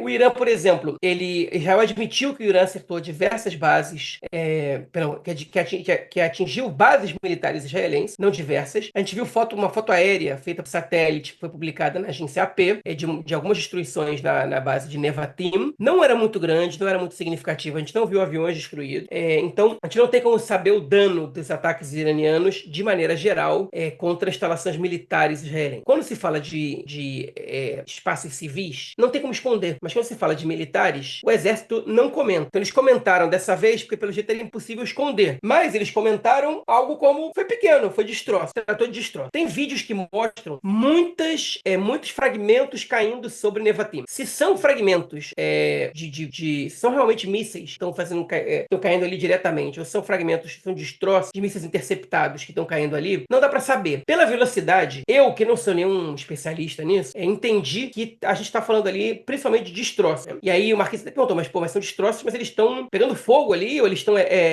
enfim, como é que isso aconteceu? Eles explodem no Eles impacto, né? explodem, explodem no impacto. Pois é, o que eu li é que o domo de ferro, né, o Kipato brasileiro, que não atua, a gente falou isso no episódio passado, que não é uma arma contra mísseis, ele foi usado para interceptar os próprios destroços no ar e de maneira que eles caíssem de tamanhos menores do que eles teriam caído, né? Como a gente viu, a gente está falando de destroços aí de 450 quilos, né? Meia tonelada quase, gigantescos de 3 metros. Então, o domo de ferro, ele teria sido usado. Nada disso é muito claro. Agora, o fato, por um lado, a gente viu que o Irã consegue fazer um ataque que realmente deu medo na população. Não foi igual ao primeiro. Realmente deu medo, foi rápido, teve que botar todo mundo para correr, para se esconder. Não foi de madrugada e eles lançaram quase 200 mísseis. Foi uma coisa pesada. E teve muita destruição, embora não tenha tido contato direto contra áreas civis.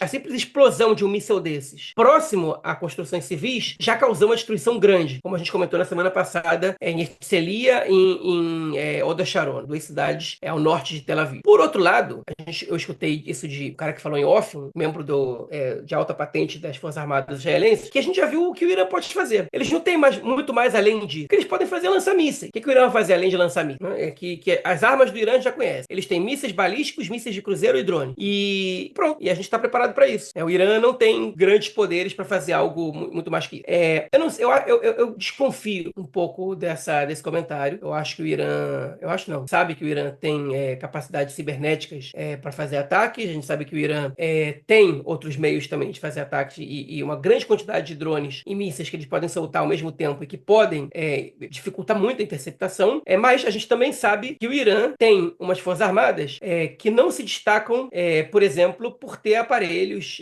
de última geração quando se trata de aeronáutica. Os caças do Irã são muito antigos e obsoletos. Nem os navios do Irã também não são nada demais. O Irã quase não tem, o Irã tem menos tanques do que Israel para um território daquele tamanho. E o número de soldados do exército iraniano, ele contando ativo e reserva, ele é só 20% maior que o israelense. Então, não é exatamente uma grande ameaça se a gente olhar para esse lado. E mesmo do ponto de vista cibernético, o Irã é uma potência regional, Israel é uma potência mundial nesse aspecto. Então, eu tenho minhas dúvidas se a defesa de Israel não está preparada para receber esse ataque do Irã e se o Irã está preparado para receber o ataque cibernético que Israel pode lançar contra ele.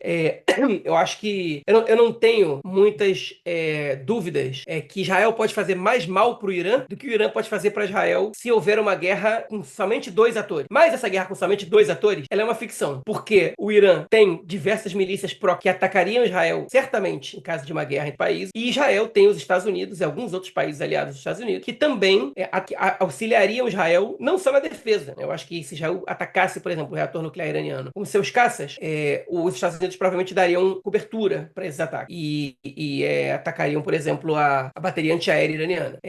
Enfim, aí tem várias variáveis que algumas pessoas gostam de lançar, por exemplo, e a China e a Rússia. A China dificilmente se envolve nesses confrontos. A Rússia está vivendo uma guerra que eles não conseguem ganhar sozinhos. Eles estão tendo uma dificuldade grande. Tem que abrir em 2 frentes para a Rússia é complicado. Eu acho pouco provável. E eu também acho que você não tem capacidade econômica de auxiliar o Irã nesse aspecto. Então eu não acredito muito em grandes participações de outras forças num confronto como esse. Eu acredito que a população civil em Israel vai ficar muito mais exposta num caso de um confronto como esse. E qual vai ser a retaliação israelense? Eu acho que eles estão pensando ainda. Eu acho que ainda não decidiram. Os Estados Unidos não querem ataques contra refinarias porque eles não querem que o preço do petróleo dispare. Mas dispara, mas quem ganha é a Arábia Saudita, aliados dos Estados Unidos. Os próprios Estados Unidos têm uma reserva de petróleo muito grande. Não funciona assim. Quando o preço do petróleo aumenta, isso é um problema econômico mundial. Isso faz várias bolsas caírem. Isso aumenta o preço da gasolina porque as coisas não funcionam como eu tenho gasolina, então eu posso manter o preço. Isso não só funciona em raros países, como na Venezuela, isso funciona dessa maneira. Não é assim que as coisas funcionam. Eles não têm interesse no aumento do preço do petróleo. Eles não querem que o petróleo seja usado como uma arma nessa guerra entre Israel e Irã. Então eu não acredito que Israel vai fazer um ataque desse. Eu não acredito, não quer dizer que não vai acontecer. Eu não acredito. E o reator nuclear é uma declaração de guerra. Atacar o reator nuclear iraniano é uma declaração de guerra. Israel derrotaria o Irã assim? Não. O Irã, ao que tudo indica, não tem ainda armas nucleares e não é o ataque ao reator nuclear que vai impedir o Irã de se manter em guerra com Israel. Mas a médio prazo, isso é um golpe muito forte no Irã e é uma vitória muito grande para o Netanyahu. Então, eu também não descarto isso, mas eu também também não sei se é o que vai acontecer necessariamente. E o Irã está numa posição mais complicada porque eles não têm o Hezbollah com a força que eles gostariam que o Hezbollah tivesse. Ainda que o Hezbollah tenha aumentado os ataques sobre Israel nos últimos dias. O Hezbollah está muito mais enfraquecido do que se esperava. Eu já vou pedir licença, Marquinhos, para entrar nessa questão também, né? O Hezbollah fez uma série de ataques essa semana, mas também, eles tiveram muitas perdas. Israel matou, aparentemente, o primo do Nasrallah, que seria o seu substituto, e Netanyahu foi à televisão dizer que Israel matou o líder, o substituto do líder e o substituto do substituto do líder. E não interessa quem o Hezbollah coloque no seu lugar, essa pessoa vai ser morta. E aí depois convocou a população libanesa a se liberar do Hezbollah, né? A lutar contra o Hezbollah e aproveitar a oportunidade que Israel está dando para que eles eliminem o Hezbollah e não corram mais o perigo de terem suas vidas ameaçadas por invasões israelenses no futuro. Seria um discurso ingênuo se não fosse feito por um cínico. O Netanyahu falar isso convence um total de 0 libaneses nas suas intenções positivas em relação à população civil do Líbano, né? Ele não é uma pessoa bem vista pelo mundo árabe, nem pelos cristãos árabes, nem pelos muçulmanos árabes de maneira geral. E eu acho que ninguém levou muito na boa isso. Na verdade, quando o Netanyahu fala isso, ele está mandando um recado para a população israelense, que é o seguinte: olha só, eu estou mostrando para o mundo como eu estou fazendo um bem para ele. E agora, se eles não quiserem tirar o Hezbollah, é problema deles. Como se a população do Líbano tivesse muito interessada em uma guerra civil agora no país. Pois eles tiveram 15 anos de guerra civil entre 75 e 90 e diversos outros conflitos internos e externos também, desde então, como se eles estivessem interessados em mais destruição. É óbvio que o Hezbollah está enfraquecido, tá, mas para o Líbano acabar com o Hezbollah, para a população do Líbano acabar com o Hezbollah, eles precisam primeiro eliminar aquela fronteira deles com a Síria, que as armas continuam chegando para o Hezbollah ali pela Síria. Então não é assim que as coisas funcionam. Mas, enfim, o Netanyahu ele tem uma razão em dizer que o Hezbollah realmente está enfraquecido mais do que nunca. E essa entrada terrestre de Israel, cujos objetivos a gente ainda não sabe quais são, pelo menos de maneira concreta, né? Botou aquelas frases feitas, né? Levar de volta os moradores às suas casas, moradores do norte às suas casas. Mas o que a gente viu essa semana foi o contrário. Foi o exército israelense transformando cidade, kibbutzim e povoados como Shlomi, Manara, Rosh Hanikra em território militar fechado. Ou seja, não tem mais civis ali, nenhum. Aquilo ali virou base militar completamente. Então, se tinha pouca gente morando ali ainda, agora não tem ninguém. O que a gente viu foi o contrário. Ninguém voltou para casa, mas a gente saiu de casa. Agora, vamos ver como é que isso vai terminar. Tem gente que entendeu o discurso do Netanyahu como um chamado para o cessar-fogo. E há informações da imprensa israelense de que o Irã está empurrando o Hezbollah para negociações de cessar-fogo com Israel. Só que tem que combinar com os russos, no caso com Israel. Israel não quer o cessar-fogo com o Hezbollah agora. Já não estão interessados nisso. Israel está interessado em continuar a guerra, até a guerra começar a ficar impopular, eu diria. Aí eles vão parar. E quando ela fica impopular, quando começa a morrer muito soldado à toa. E à toa, o que é à toa? À toa é quando a população decide que é à toa. Não quando eu decido, não quando você que está escutando decide, quando a população israelense entende que é à toa. Eu estava conversando com um amigo meu, que ele foi soldado até 2006, e ele foi libertado do exército, ele foi liberado, terminou o serviço poucos meses antes da Guerra do Líbano. Então, como foi menos de um ano antes como a Guerra do Líbano aconteceu menos de um ano antes dele terminar o serviço, existe uma lei que diz que você não pode ser convocado como reservista. Ele não lutou na Guerra do Líbano. Mas ele teve amigos que lutaram na Guerra do Líbano. Os amigos dele do exército lutaram ali. E ele lembra que ele comentou, né? Que ele lembra que ele viu de um ataque, um evento que aconteceu numa fortaleza no sul do Líbano, já no estouro final dos cronômetros da guerra, que morreram 21 soldados israelenses. E aí, ali as negociações para cessar-fogo já estavam vento em popa. E ele falou, aquela morte ali foi uma morte política. 21 soldados israelenses morreram, que vocês podem pensar em soldado como arma de guerra, mas aqui em Israel, a gente pensa em soldados como eu, como esse cara, como meu filho, né, que vai ser um dia, como minha filha, como minha esposa, todo mundo é soldado. Então, são jovens que são tirados de casa, que são mandados para lá e que voltam ou traumatizados ou dentro do caixão. E ele falou, 21 pessoas morreram para que o Olmert, que era o primeiro-ministro israelense ali, conseguisse melhores condições para um cessar-fogo, talvez. Né? Ele não fez cessar-fogo antes, autorizou determinadas operações ali, somente para ter, talvez, melhores condições. E ele falou que naquele momento, ele começou a entender como que o teu serviço militar, ele serve, as vidas são jogadas como para fins políticos e às vezes para nada. E é isso que torna um evento impopular, quando os soldados estão morrendo para nada. Enfim, um ataque a uma fortaleza que não tinha a menor razão tática nem estratégica para sua conquista, simplesmente dar um golpe no Hezbollah ali e para que eles possam ceder aqui e acolá nas negociações para força. Isso vai acontecer dessa vez também, provavelmente. A gente vai ter mortos libaneses, vai ter mortos israelenses. A gente tem notícias de que a grande maioria da população civil do sul do Líbano já evacuou suas casas, também do bairro árabe, do bairro xiita de Beirute, né, de Judeia, que onde Israel está bombardeando frequentemente. Muita gente deixou, muita gente também não deixou essas casas. A maioria deixou, mas ainda tem civis que estão lá. E, enfim, então a gente sabe que vai continuar morrendo civis, talvez em menor proporção que em Gaza, muito provavelmente em menor proporção, até porque o Líbano é um país que não tem a população tão concentrada assim como a faixa de Gaza. Mas vai morrer civil, vai morrer civil também. E essa é a situação que a gente vai estar metido nessa lama do Líbano até o governo decidir que acabou. E quando é que ele vai decidir que acabou? Não sei, porque o objetivo é levar as pessoas de volta para suas casas no norte, e isso não é algo concreto. Não, a gente não pode analisar que a operação militar vai fazer que isso aconteça de maneira direta. Ninguém pode garantir isso. Esse enfim, é um conceito absolutamente subjetivo. Né? Que a operação militar faria com que as pessoas voltassem para o norte? A conquista de todo o Líbano? Ok, isso sim. Vamos conquistar todo o Líbano? Não vamos. A conquista até o rio Litani, é isso que já vai fazer? Se é isso que já vai fazer, vai precisar entrar com muito mais do que 6 batalhões na faixa de Gaza, 6 brigadas, sei lá. Vai precisar de muito mais que isso. E isso está longe de acontecer ainda, porque as pessoas não foram nem convocadas em grande número para isso. Então qual é a porcaria do objetivo? É conseguir um melhor cessar-fogo? Né? Melhores condições para um cessar-fogo? Isso para mim soa como algo político muito mais do que estratégico, e quando isso vira político demais, como nesses casos, com o governo nem um pouco confiável, aí a gente começa a suspeitar de que as pessoas estão morrendo totalmente à toa, não é nem um pouco à toa, é totalmente à toa nesse avanço terrestre. Mas, por outro lado, para a população libanesa, é melhor que Israel se concentre em operações terrestres no sul do Líbano do que em ataques aéreos contra outras localidades. Só que a invasão terrestre não quer dizer que os ataques aéreos em outras localidades vão parar. Então a gente tem essa questão também. Se fosse um em vez do outro, aí você podia assinar, vão morrer menos civis. É verdade. Só que não é um em vez do outro, são os dois juntos. Bom, vamos começar pelo Líbano, então, já que está mais fresco aí. Também tem, além desse bairro, né, da Beirute, né, Darfia, que é o bairro ali, se fosse o bairro forte, né, do Hezbollah, que é onde que o Nasrallah foi morto, onde que o Safdin, né, que era o vice dele, também foi morto. E, inclusive, há boatos de que tinha um alto general iraniano também da guarda revolucionária que morreu. O Irã diz que ele está bem, enfim, o cara vai aparecer, vai fazer discurso, só que até agora nada. A gente não sabe realmente se ele está vivo ou não, a condição dele. Mas esse bairro também de Beirute já foi completamente evacuado, o que faz com que Israel também sinta mais à vontade de bombardear aquela região. Hoje também saiu informação de que Israel bombardeou um depósito de drones do Hezbollah. Enfim, a gente ouve a gente tem essas informações praticamente todos os dias, né? Sempre os bombardeios sempre atingem alvos, né, de armazém de armas, não sei o quê. A mesma história que a gente ouvia na faixa de Gaza, ela não muda muito pro norte. A gente tem hoje, acho que são 4 batalhões já dentro do Líbano. O número de soldados mortos chega a aproximadamente 20, se eu não me engano, até o momento no Líbano. Vários vilarejos estão sendo destruídos também, como foram várias cidades na faixa de Gaza, vilarejos completamente destruídos, tanto vilarejos xiitas como vilarejos também sunitas, vilarejos cristãos.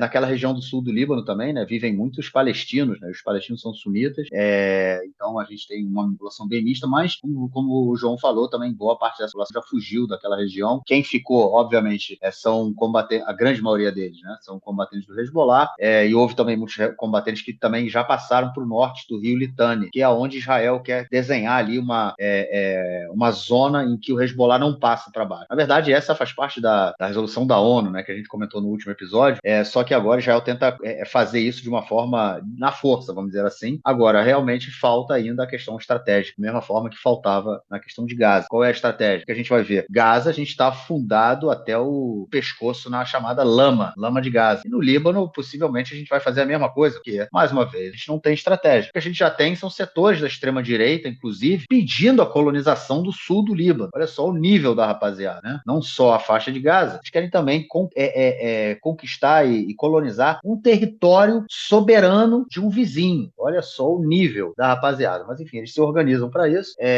Não é muito... Não dá, acho que não surpreende, né? Só deixa meio assustado. Não surpreende. Mas a extrema-direita continua se organizando na guerra e eles tentam lucrar, obviamente, em tudo que é campo. E, de novo, falta estratégia. Também falta estratégia de respeito ao Irã. Qual é o objetivo, né? Sem sombra de dúvida, hoje o Irã também se encontra numa posição muito mais enfraquecida, se encontra meio que isolado no Oriente Médio, né? O Hezbollah muito enfraquecido, tendo aí a morte de seus líderes um atrás do outro, os beepers, né, que explodiram. Enfim, a gente não...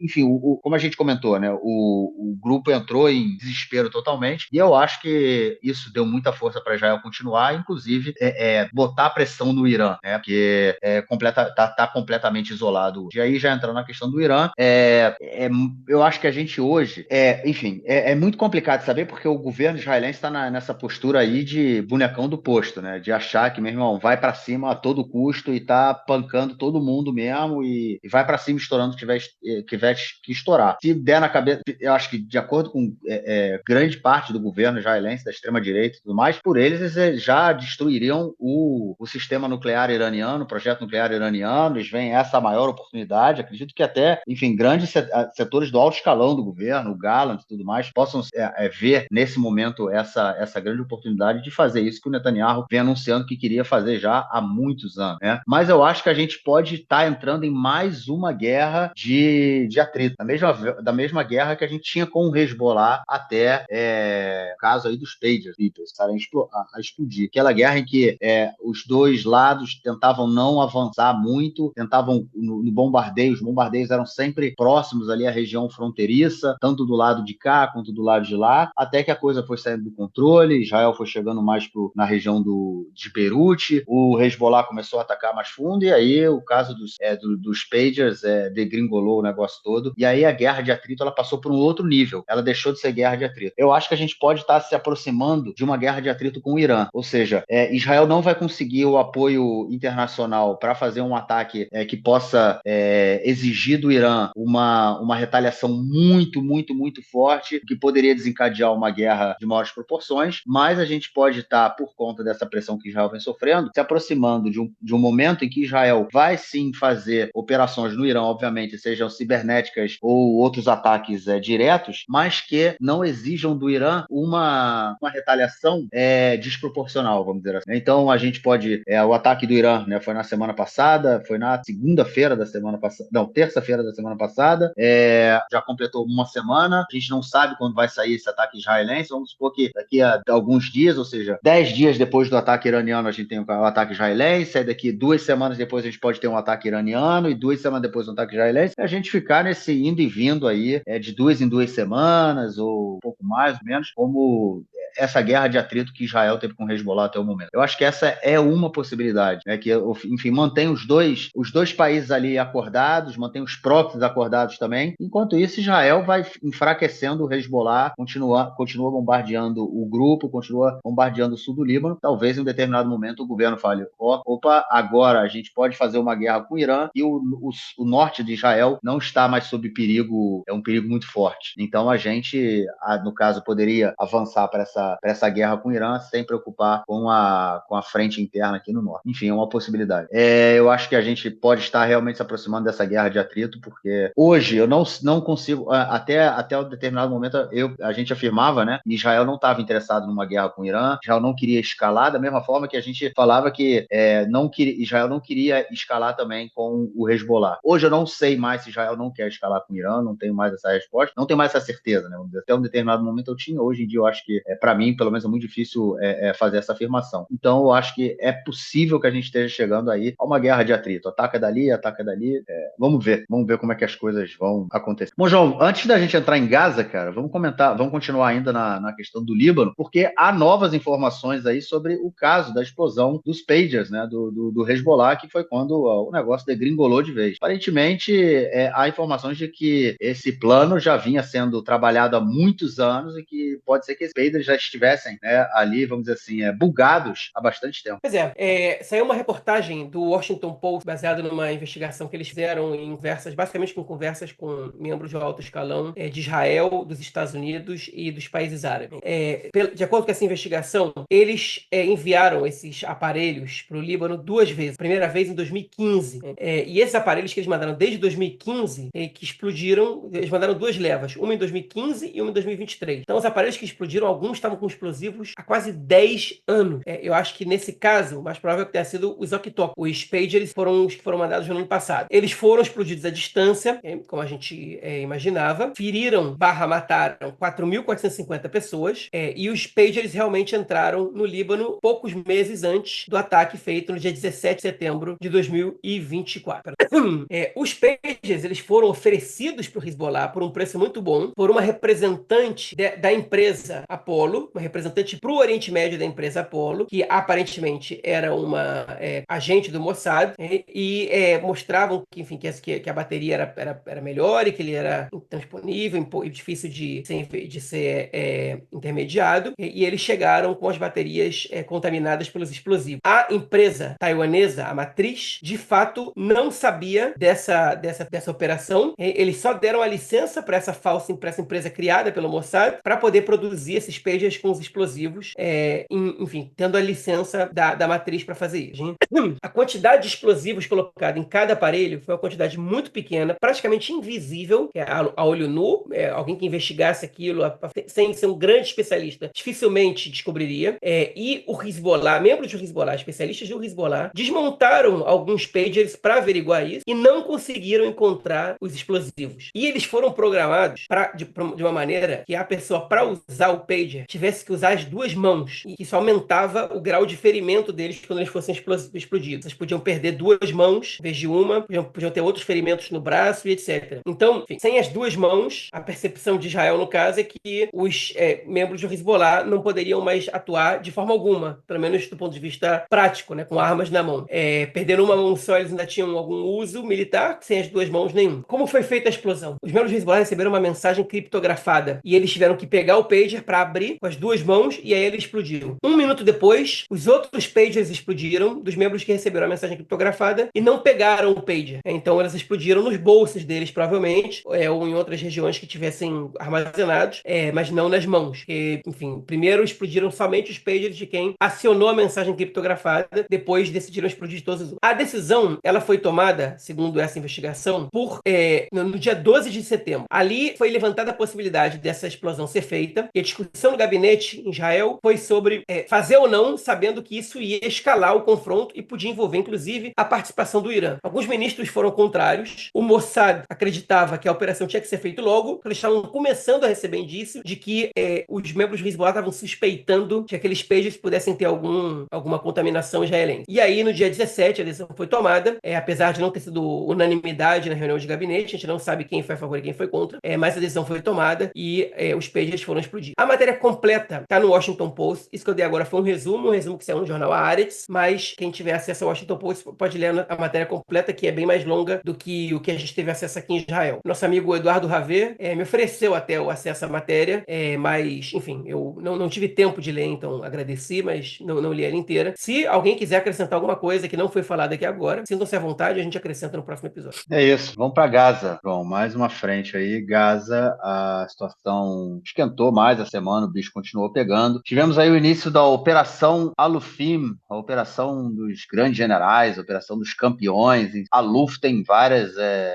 traduções, né? Começou mais uma campanha militar israelense no norte da faixa de Gaza, a primeira região a ser invadida, destruída e ocupada pelo exército israelense. Continua, depois também foi a primeira região a ser largada pelo exército israelense. Ela continua sob o controle de quem? Do Hamas. É isso exatamente. Como a gente sempre bate na tecla, não existe vácuo de poder. Quando esse vácuo se cria, alguém toma o poder. E nesse caso, quem tomou o poder foi o Hamas. Toda vez que o exército de Israel sai de uma determinada localidade, o Hamas vai e controla aquela determinada localidade. E aí depois o exército de Israel é obrigado a voltar. Os soldados israelenses matam mais palestinos, os soldados israelenses morrem mais em vão, já que já estiveram lá há algum período atrás e absolutamente nada foi feito, porque não há estratégia do governo israelense. O exército voltou para Gaza, para o norte de Gaza essa semana. Comentamos mais cedo que houve ataques de mísseis do Hamas à região de Gaza e às cidades no norte do país, mais ao norte, né, inclusive Tel Aviv e Ashdod, receberam mísseis vindo de Gaza um ano depois do início dessa maldita guerra. Um ano depois, o Hamas continua de pé jogando mísseis em Israel do norte da faixa de Gaza. E aí começa essa operação Alufim, que tem como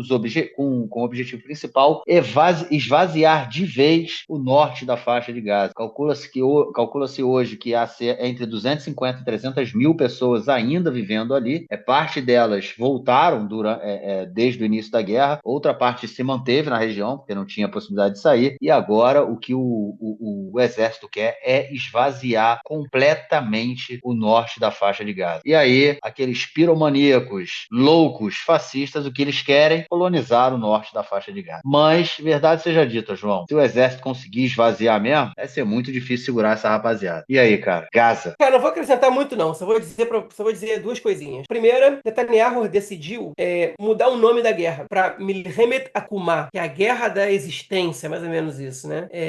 Permanência, não sei qual é exatamente a tradução de Kumar, mas é nessa vibe.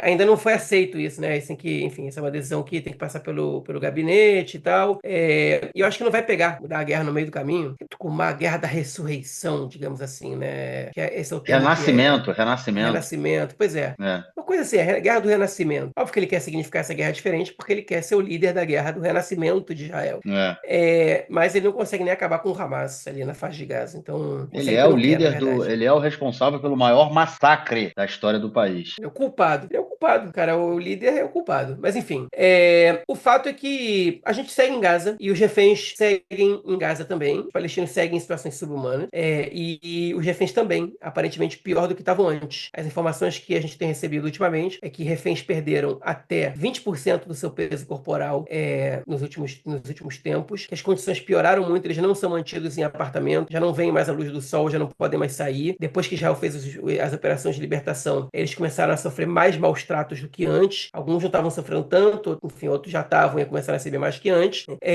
E vários deles estão com problemas de saúde sérios que não estão sendo tratados, doenças de pele, ferimento, de coisa, enfim, e essa é a situação que a gente está recebendo. Inclusive, foi mostrado, né, para os ministros um vídeo, né, o exército pediu para mostrar 5 minutos de um vídeo sobre o 7 de outubro, na reunião de gabinete de todos os ministros, e eles acabaram de mostrar um vídeo de 25 minutos com cenas dos reféns falando: libertem-nos daqui já, tirem a gente daqui, pelo amor de Deus. Que obviamente eram vídeos que o Hamas gravou e que essas pessoas não tinham visto até agora. E para botar um pouco de pressão, o exército deu uma sacaneada nos ministros que estão abandonando os reféns, né? Para tipo, se sintam mal pelo menos um pouquinho, vocês aí, os Smotrich que não vê os vídeos para conseguir dormir de noite, então colaboraram um pouco para que ele não possa dormir de noite. Eu acho que ele dorme sem nenhum problema. Enfim, ele está atuando ali em nome da sua ideologia messiânica. Os reféns são sacrifícios a serem feitos para a chegada do Messias, né? Se é que o Smotrich realmente acredita nisso. Mas é legal que eles vejam isso, é legal que eles sintam um pouco essa coisa de crueldade que o Hamas está fazendo com os reféns, como um pouco de responsabilidade dele, né? Que eles saibam que eles têm a caneta e o papel na mão. Mas é isso. Sobre essa questão de colonizar o norte da faixa de Gaza, ou sobre manter ocupada, mesmo que não tenha construção de assentamentos civis, é uma preocupação que a gente já tem há bastante tempo e que cada vez se torna mais plausível, lamentavelmente. Vem cá, e o Sinwar deu sinal de vida, né? Parece que correr aquele boato aí que o Sinwar estava morto, podia tá morto, sumiu, mas tá aí, apareceu, meteu a cabecinha de fora, parece que tá até há negociações, né? Ouvimos até informação nesse sentido, que começam a debater novamente aí o cessar-fogo, enfim, nada muito do gênero, muito profundo Morreu, pra mas gente passa comentar. bem. Isso, exatamente, morreu, mas passa bem. Inclusive, Marquinhos, rolou um boato aí de que Israel está negociando que o Sinwar seja exilado para o Isso, Sudão Sudão. nos termos da Ó, proposta do cessar-fogo. será, cara? Será que ele vai pro Sudão? O que tu acha? Ele vai mandar o cara pro Sudão junto com os refugiados sudaneses que vivem em Israel, cara? Será que é Olha, essa a ideia? eu vou te responder só de uma maneira. Para que ele seja exilado, precisa ter negociação para cessar fogo. É uma verdade. E o Netanyahu não vai aceitar, né? Vamos ver. Mas enfim, é isso. Eu acho que a questão dos reféns, ela sei lá, eu não sei nem mais o que dizer. Eu já falei lá no outro bloco sobre a questão do 7 de outubro. Essa questão dos reféns, ela me tira do sério, ela me desequilibra completamente e é muito difícil. E aí ver o cinismo realmente desses caras do gabinete mesmo, que é isso, abandonaram. Os reféns, eles não são parte, nunca foram parte dos objetivos da guerra e é isso, né? Então, o que a gente vê em Gaza vai continuar, Israel vai continuar ali nessa política de destruir a faixa de Gaza, que ainda resta de pé. Hoje, desde o início da guerra, a gente via já, né, não no início, no decorrer da guerra, a gente via aqueles relatórios, né, da ONU falando que cerca de 60%, né, das estruturas em Gaza já tinham sido destruídas, né, ou tinham atingidas, né, que não poderiam mais ser habitadas, e a gente tem hoje já o aumento disso. E agora o que a gente tem de acordo, né, com o escritório da ONU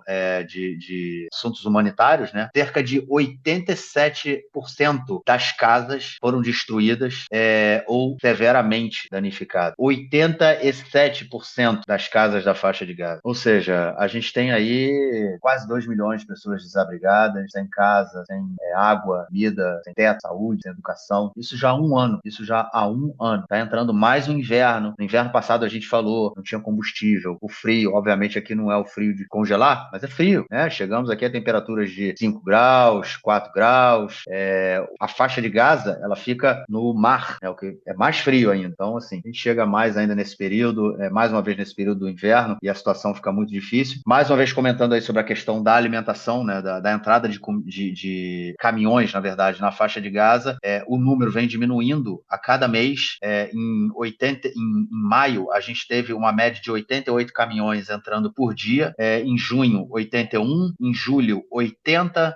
Em agosto, 67. Em setembro, 53 caminhões. E até agora, entre o dia 1º e o dia 7 de outubro, tinham sido 13 caminhões que entraram na faixa de Gaza. Lembrando também que desde que Israel entrou na cidade de Rafah, no sul da faixa de Gaza, o Egito não permite e controlou, né, a passagem ali. O Egito não permite a entrada de ajuda humanitária pela faixa de Gaza, pela cidade de Rafah, né, pelo sul ali. Então tem sido tudo feito por outras entradas, inclusive por entradas de aqui, né, na fronteira entre Israel e Gaza. Mas a gente vê aí que uma média hoje, no último mês, na verdade, 53 caminhões entrando por dia. A média antes, na faixa de Gaza, antes do início da guerra, eram de 500 caminhões entrando por dia. Hoje a gente tem 50, no mês passado a gente teve 53, só para a gente entender aí um pouco do que vem acontecendo na faixa. É isso, João. Vamos então para o nosso terceiro bloco, para tratarmos de cultura e outras cositas mais. Bom, gente, como já é tradição, no início desse bloco, nomeamos nossas queridas e queridos ouvintes que podem e estão colaborando com o nosso projeto. Para quem pode, quer e ainda não o faz e mora no Brasil, pode contribuir pela plataforma Apoia-se, e quem mora no exterior contribui pela plataforma Patreon. Os links se encontram na descrição do episódio. Vamos então ao nome das nossas queridas e queridos ouvintes. A Rezende, Abel Souto, Alcides Manzoni, Ale Edelstein, Alex Guppermacher, Alex Zeiler, Alexandre Himmelstein, Alan Tabakov, André Mermelstein, Angela Goldstein, Arthur Benchimol, Asher Kipperstock, Bernardo Chigres, Bernardo Mascarenhas, Carlos Besso, Carlos Grum, Clarice, Cláudio Dailac, Cláudio Solono, Daniel Feldman, Daniel Schor, Daniel Spector, Daniela Rosenbaum, Daniele Salgado de Oliveira, Dani Abensur, David Koifman, Débora Blanc, Débora Rosenfeld, Débora Segal, Eduardo Feingold, Eliane Cooperman, Eliane Pschol, Eveline Alperovitch, Fabiana Vanderlan, Fábio Belegard, Fábio Gleiser, Fábio Lúcio, Felipe Yachimov, Fernanda Carme, Fernando Gainer, Flávio Rabinovich, Gabriel Heffel, Giovanni Orso, Júlia Tucci, Juliana Mordente, Glenda Rubenstein, Gustavo Frota Pereira, Guta Tomauskin, Guto Pereira Nunes, Helena Latermacher, Henry Gandelman, Ida Sandes, Igor Sender, Ilana Stein, Isaac Guanais, José Orenstein, Júlia Rios, Leonardo Bueno, Leonardo Stuhl, Liana Fonseca, Liana Starobinas, Liz Unikovski, Luana Lima, Luciana Maslum, Luiz Benoliel, Luiz Lederman, Marcela Bronstein, Marcelo Schilvarker, Marcos Saruer, Marcos Gandelsman, Marcos Paulo Januário de Souza, Margarida Lacombe, Mariana Fison, Maurício Landi, Mayra Weinstock, Michele Schuckmann, Miguel Fausto, Mila Chazeliov, Mônica Fagundes Klein Guneviek, Muriel Correia, Museu Judaico de São Paulo, Noah Vago, Padu de Almeida, Patrícia Tomauskin, Felipe Zucker, Rafael Fleischmann, Rafael Stern, Rafaela Barcai, Raquel Penariol, Renato Ackermann, Renato Bejinski, Richard Sirrel, Roberto Dias Pereira, Roberto May, Roberto Tonani, Rosa Harsheim, Rubens Kohn, Sérgio Goldbaum, Sharon Feldman, Sidney Weissman, Silvia May, Susana Saul, Thaís Scheinberg, Yael Kat, Yael Heinstein, Yuri Jacob Lumer, Fabiana Rufato, Maria Pilar, Daniel Weinfeld, Isadora Chamis, Fernanda Carme. É isso, gente. Como eu falei, para quem pode e quer colaborar e ainda não faz, os links para as nossas plataformas de financiamento coletivo estão na descrição do episódio. Bom, João, nesse bloco vamos fazer então aquela coluna que eu não fiz, né? Há muito tempo que já não fazia essa coluna. É a coluna do Benito Vir, né? Do fascista. enfim, daquelas coisas. Dois casos aí essa semana, duas notícias essa semana, que obviamente todas ligadas à polícia e à atuação do primeiro-ministro, do primeiro-ministro não, do ministro da polícia, né, o Ben-Gvir. Uma delas é sobre o número de mortos na sociedade árabe, e enfim, é um número que vem aumentando, aumentou muito desde a entrada do Ben-Gvir, desde o início desse governo, da entrada do Ben-Gvir como ministro da Segurança Pública. O ano de 2022, que foi o último ano, foi o ano que teve o governo de oposição, né, foi o único ano desde 2009, entre o início de 2022 e o final de 2022, né, só em 2022, foi o único ano em que o Netanyahu não esteve no poder desde 2009, né? Era o governo que foi liderado aí pelo Naftali Bennett, depois pelo Yair Lapid, era o governo que hoje está na oposição, né? Naquele ano foram 142 árabes mortos, né? Cidadãos árabes mortos por conta da violência urbana, a violência no setor árabe. Naquele momento, 40% dos casos foram investigados e tiveram algum relatório da polícia. Foram investigados, foram abertas investigações. Em 2023, a gente teve 275 mortos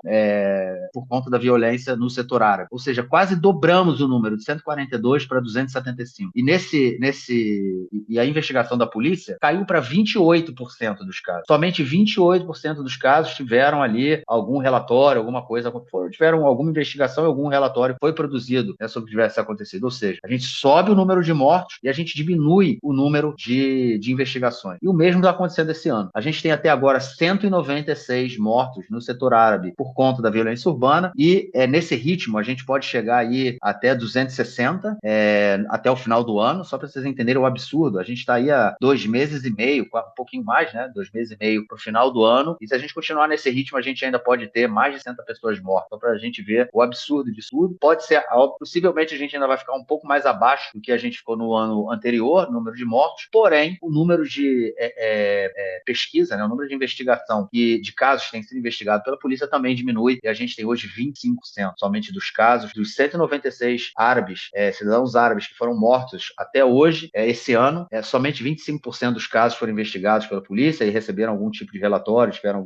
algum fechamento, né, vamos dizer assim. A gente vê aí que a polícia não faz nada para combater o crime, e, na verdade, assim, quando a polícia foi questionada, o chefe-geral da polícia falou que a polícia não dispõe de todos os meios que gostaria de dispor para combater o crime, de meios tecnológicos, que eles chamam, que, na verdade, é mais uma tentativa da polícia de fazer com que, de ter acesso a aplicativos como aquele aplicativo Pegasus, né, que é onde eles invadem telefone de qualquer cidadão usando o WhatsApp, né? É isso que o aplicativo Pegasus faz. Então, o que a polícia quer é outras formas de repressão para que eles possam resolver o caso da população árabe israelense, só que, na verdade, eles querem o controle total sobre a vida dos cidadãos árabes. E caso eles tenham acesso a esse tipo de aplicativo, eu duvido muito que ele fique, que o uso dele seja restrito a casos de violência, a casos de assassinato, e ele vai ser usado para investigar e não só investigar, para vasculhar a vida de qualquer cidadão árabe do país que não bata bem aos olhos do fascista Ben-Gvir, ou seja, qualquer cidadão árabe do país. E por que eu falo isso? Muito ligado à próxima notícia que eu quero dar também nesse bloco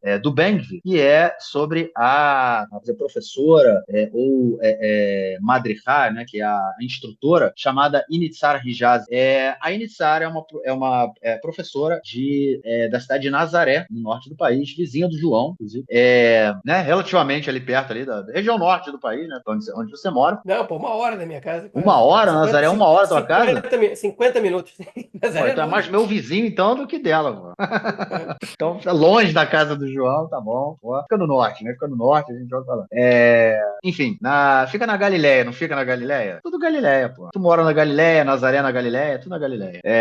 Fica na Virou Galileia inferior. Nazaré? É. E tu, ocidental? Tecnicamente, eu tô no meio ali da Galileia Ocidental, da Superior e da Inferior. Tô bem na meiuca ali. Pô.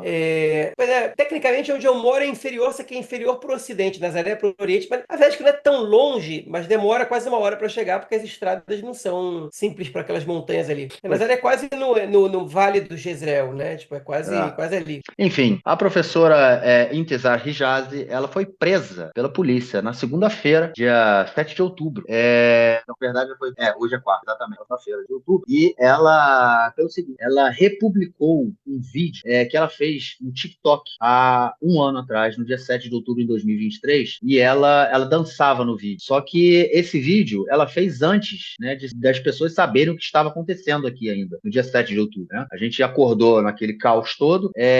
Possivelmente ela, enfim, não sei o acesso que ela teve às informações, ela já estava acompanhando, enfim. Ela fez um vídeo dela dançando, postou no TikTok e agora, um ano depois, ela republicou o vídeo dela, né? O TikTok deve ter apresentado aí para ela tipo, vários aplicativos fazem, né? Apresentam aí, ó, isso você publicou há um ano atrás, e ela republicou o vídeo dela, e isso fez com que ela fosse presa pela polícia, porque o vídeo dela, ela estava dançando, e uma coisa que estava escrito, que aparentemente, eu estava na reportagem também, que é uma coisa que acontece no TikTok, ela escreveu em hebraico uma coisa dizendo no dia de hoje, alguma coisa assim, e a polícia israelense, sendo dirigida pelo Ben-Gvir, na verdade foi a mando dele, foi prender a professora de Nazaré. Ela está presa até hoje.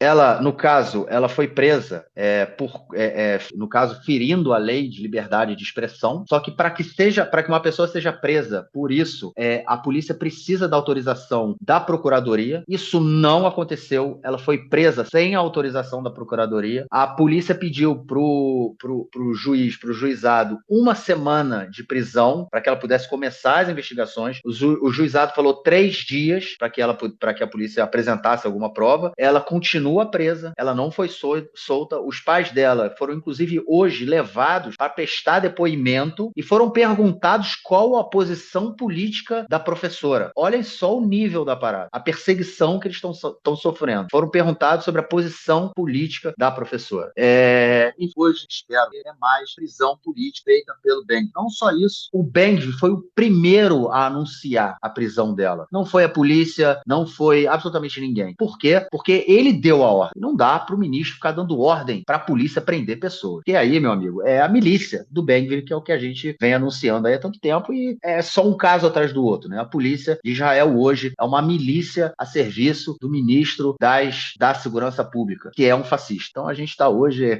em um lençol muito complicado de se cobrir com ele. Espero, como eu falei, que ela seja solta. Só para dar uma informação para vocês, ela trabalha ela trabalha com crianças, trabalha com tratamento com animais, para crianças que fazem tratamento trato ali com animais, e ela também trabalhava numa organização chamada Keren Karev, né, que é um fundo que busca, uma ONG que trabalha com crianças de diversas regiões do país, crianças judias, crianças árabes, crianças negras, crianças brancas, crianças pobres, crianças ricas, cristãs, muçulmanas, judias, enfim, de todos os diferentes setores dentro da sociedade israelense, buscando a interação, buscando a integração entre eles. Essa é a professora que foi presa pelo ministro Ben-Gvir. É isso, João. Fechei minha coluna. Vamos então para a próxima coluna do bloco, a coluna da cultura. E hoje a dica cultural é sua. Manda. Pois é, Marquinhos. Hoje eu vou recomendar um livro, o livro De Repente, Uma Batida na Porta, traduzido também para o português, do escritor israelense Etgar Keret. É um livro muito bacana, são várias histórias, na verdade. Ele é um cronista, né? Ele escreve várias crônicas e uma gostosura de ler os livros dele, um livro muito... Os livros dele que eu li foram todos muito fáceis de ler, muito gostosos de ler, que retratam de alguma maneira a sociedade israelense.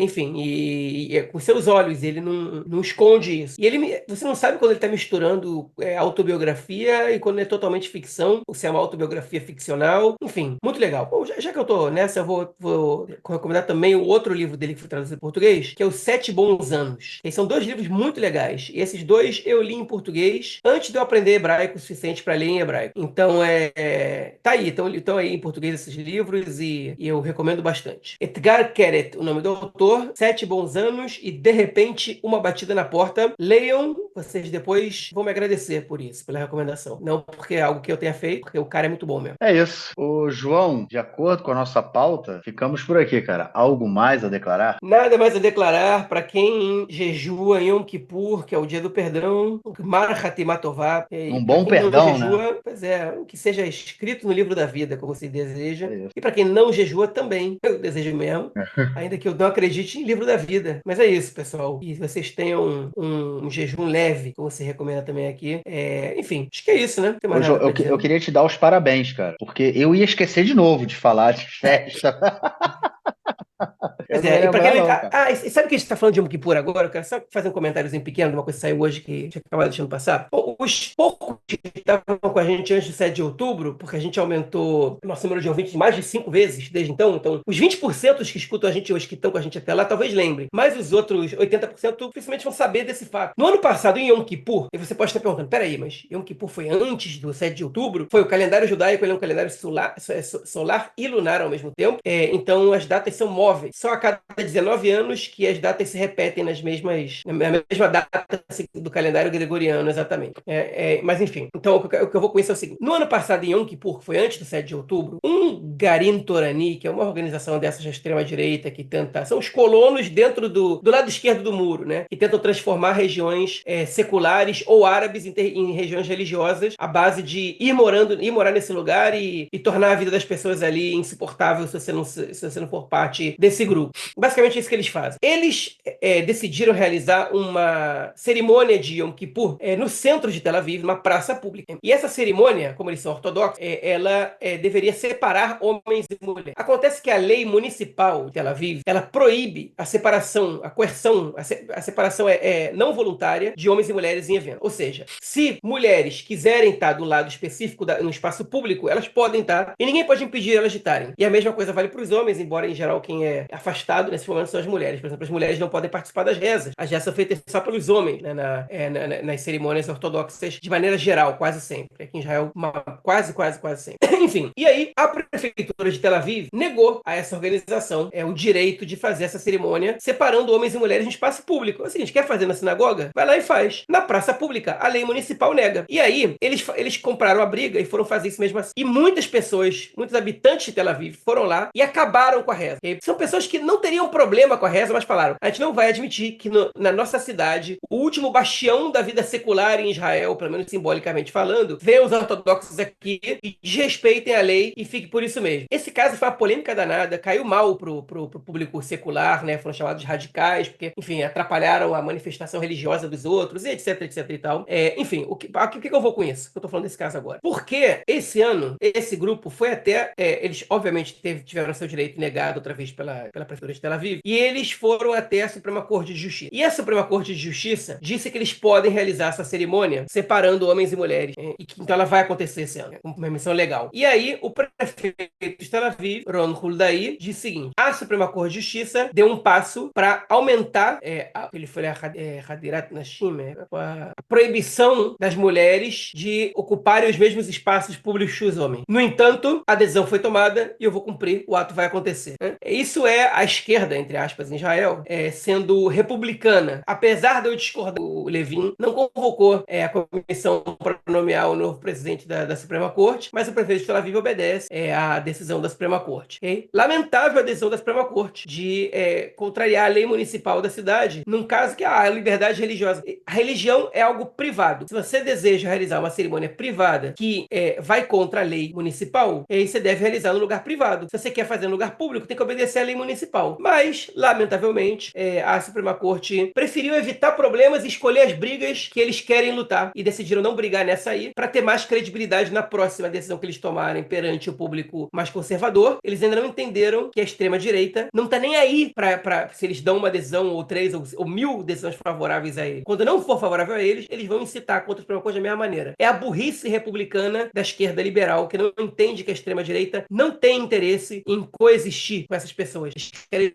destruir esse sistema. Basicamente, eu disse o que eu queria dizer agora, e é isso. É isso, só queria fazer uma correção. Esquerda liberal, não compra esse papo não. Essa galera não é de esquerda não, pô. Essa galera não é de esquerda não. E é isso, né, cara? Dão espaço pra direita. A Suprema Corte, agora, nesse momento, ela foi, mais uma vez, complacente com a direita fascista que toma conta hoje de Israel, na política israelense, e avança a cada dia mais. Complacência. E é exatamente o que você falou, cara. Estão cagando e andando pra Suprema Corte. Na hora que eles quiserem passar o trator, eles, como já falaram, vão passar o trator na Suprema Corte também. E aí, meu amigo, quero ver os juízes chupando o dedo. Na hora que tem que bater de frente, é aquele negócio que a gente fala, né, cara? Joga uma moeda pro alto, o liberal sempre cai pra direita. Ele nunca cai pra esquerda. É isso, João. Ficamos por aqui, então. Nos falamos na semana que vem e gravaremos nosso próximo episódio. Boa passagem pelo Brasil e nos falamos na semana. Forte abraço. Abraço, até mais. Tchau, tchau.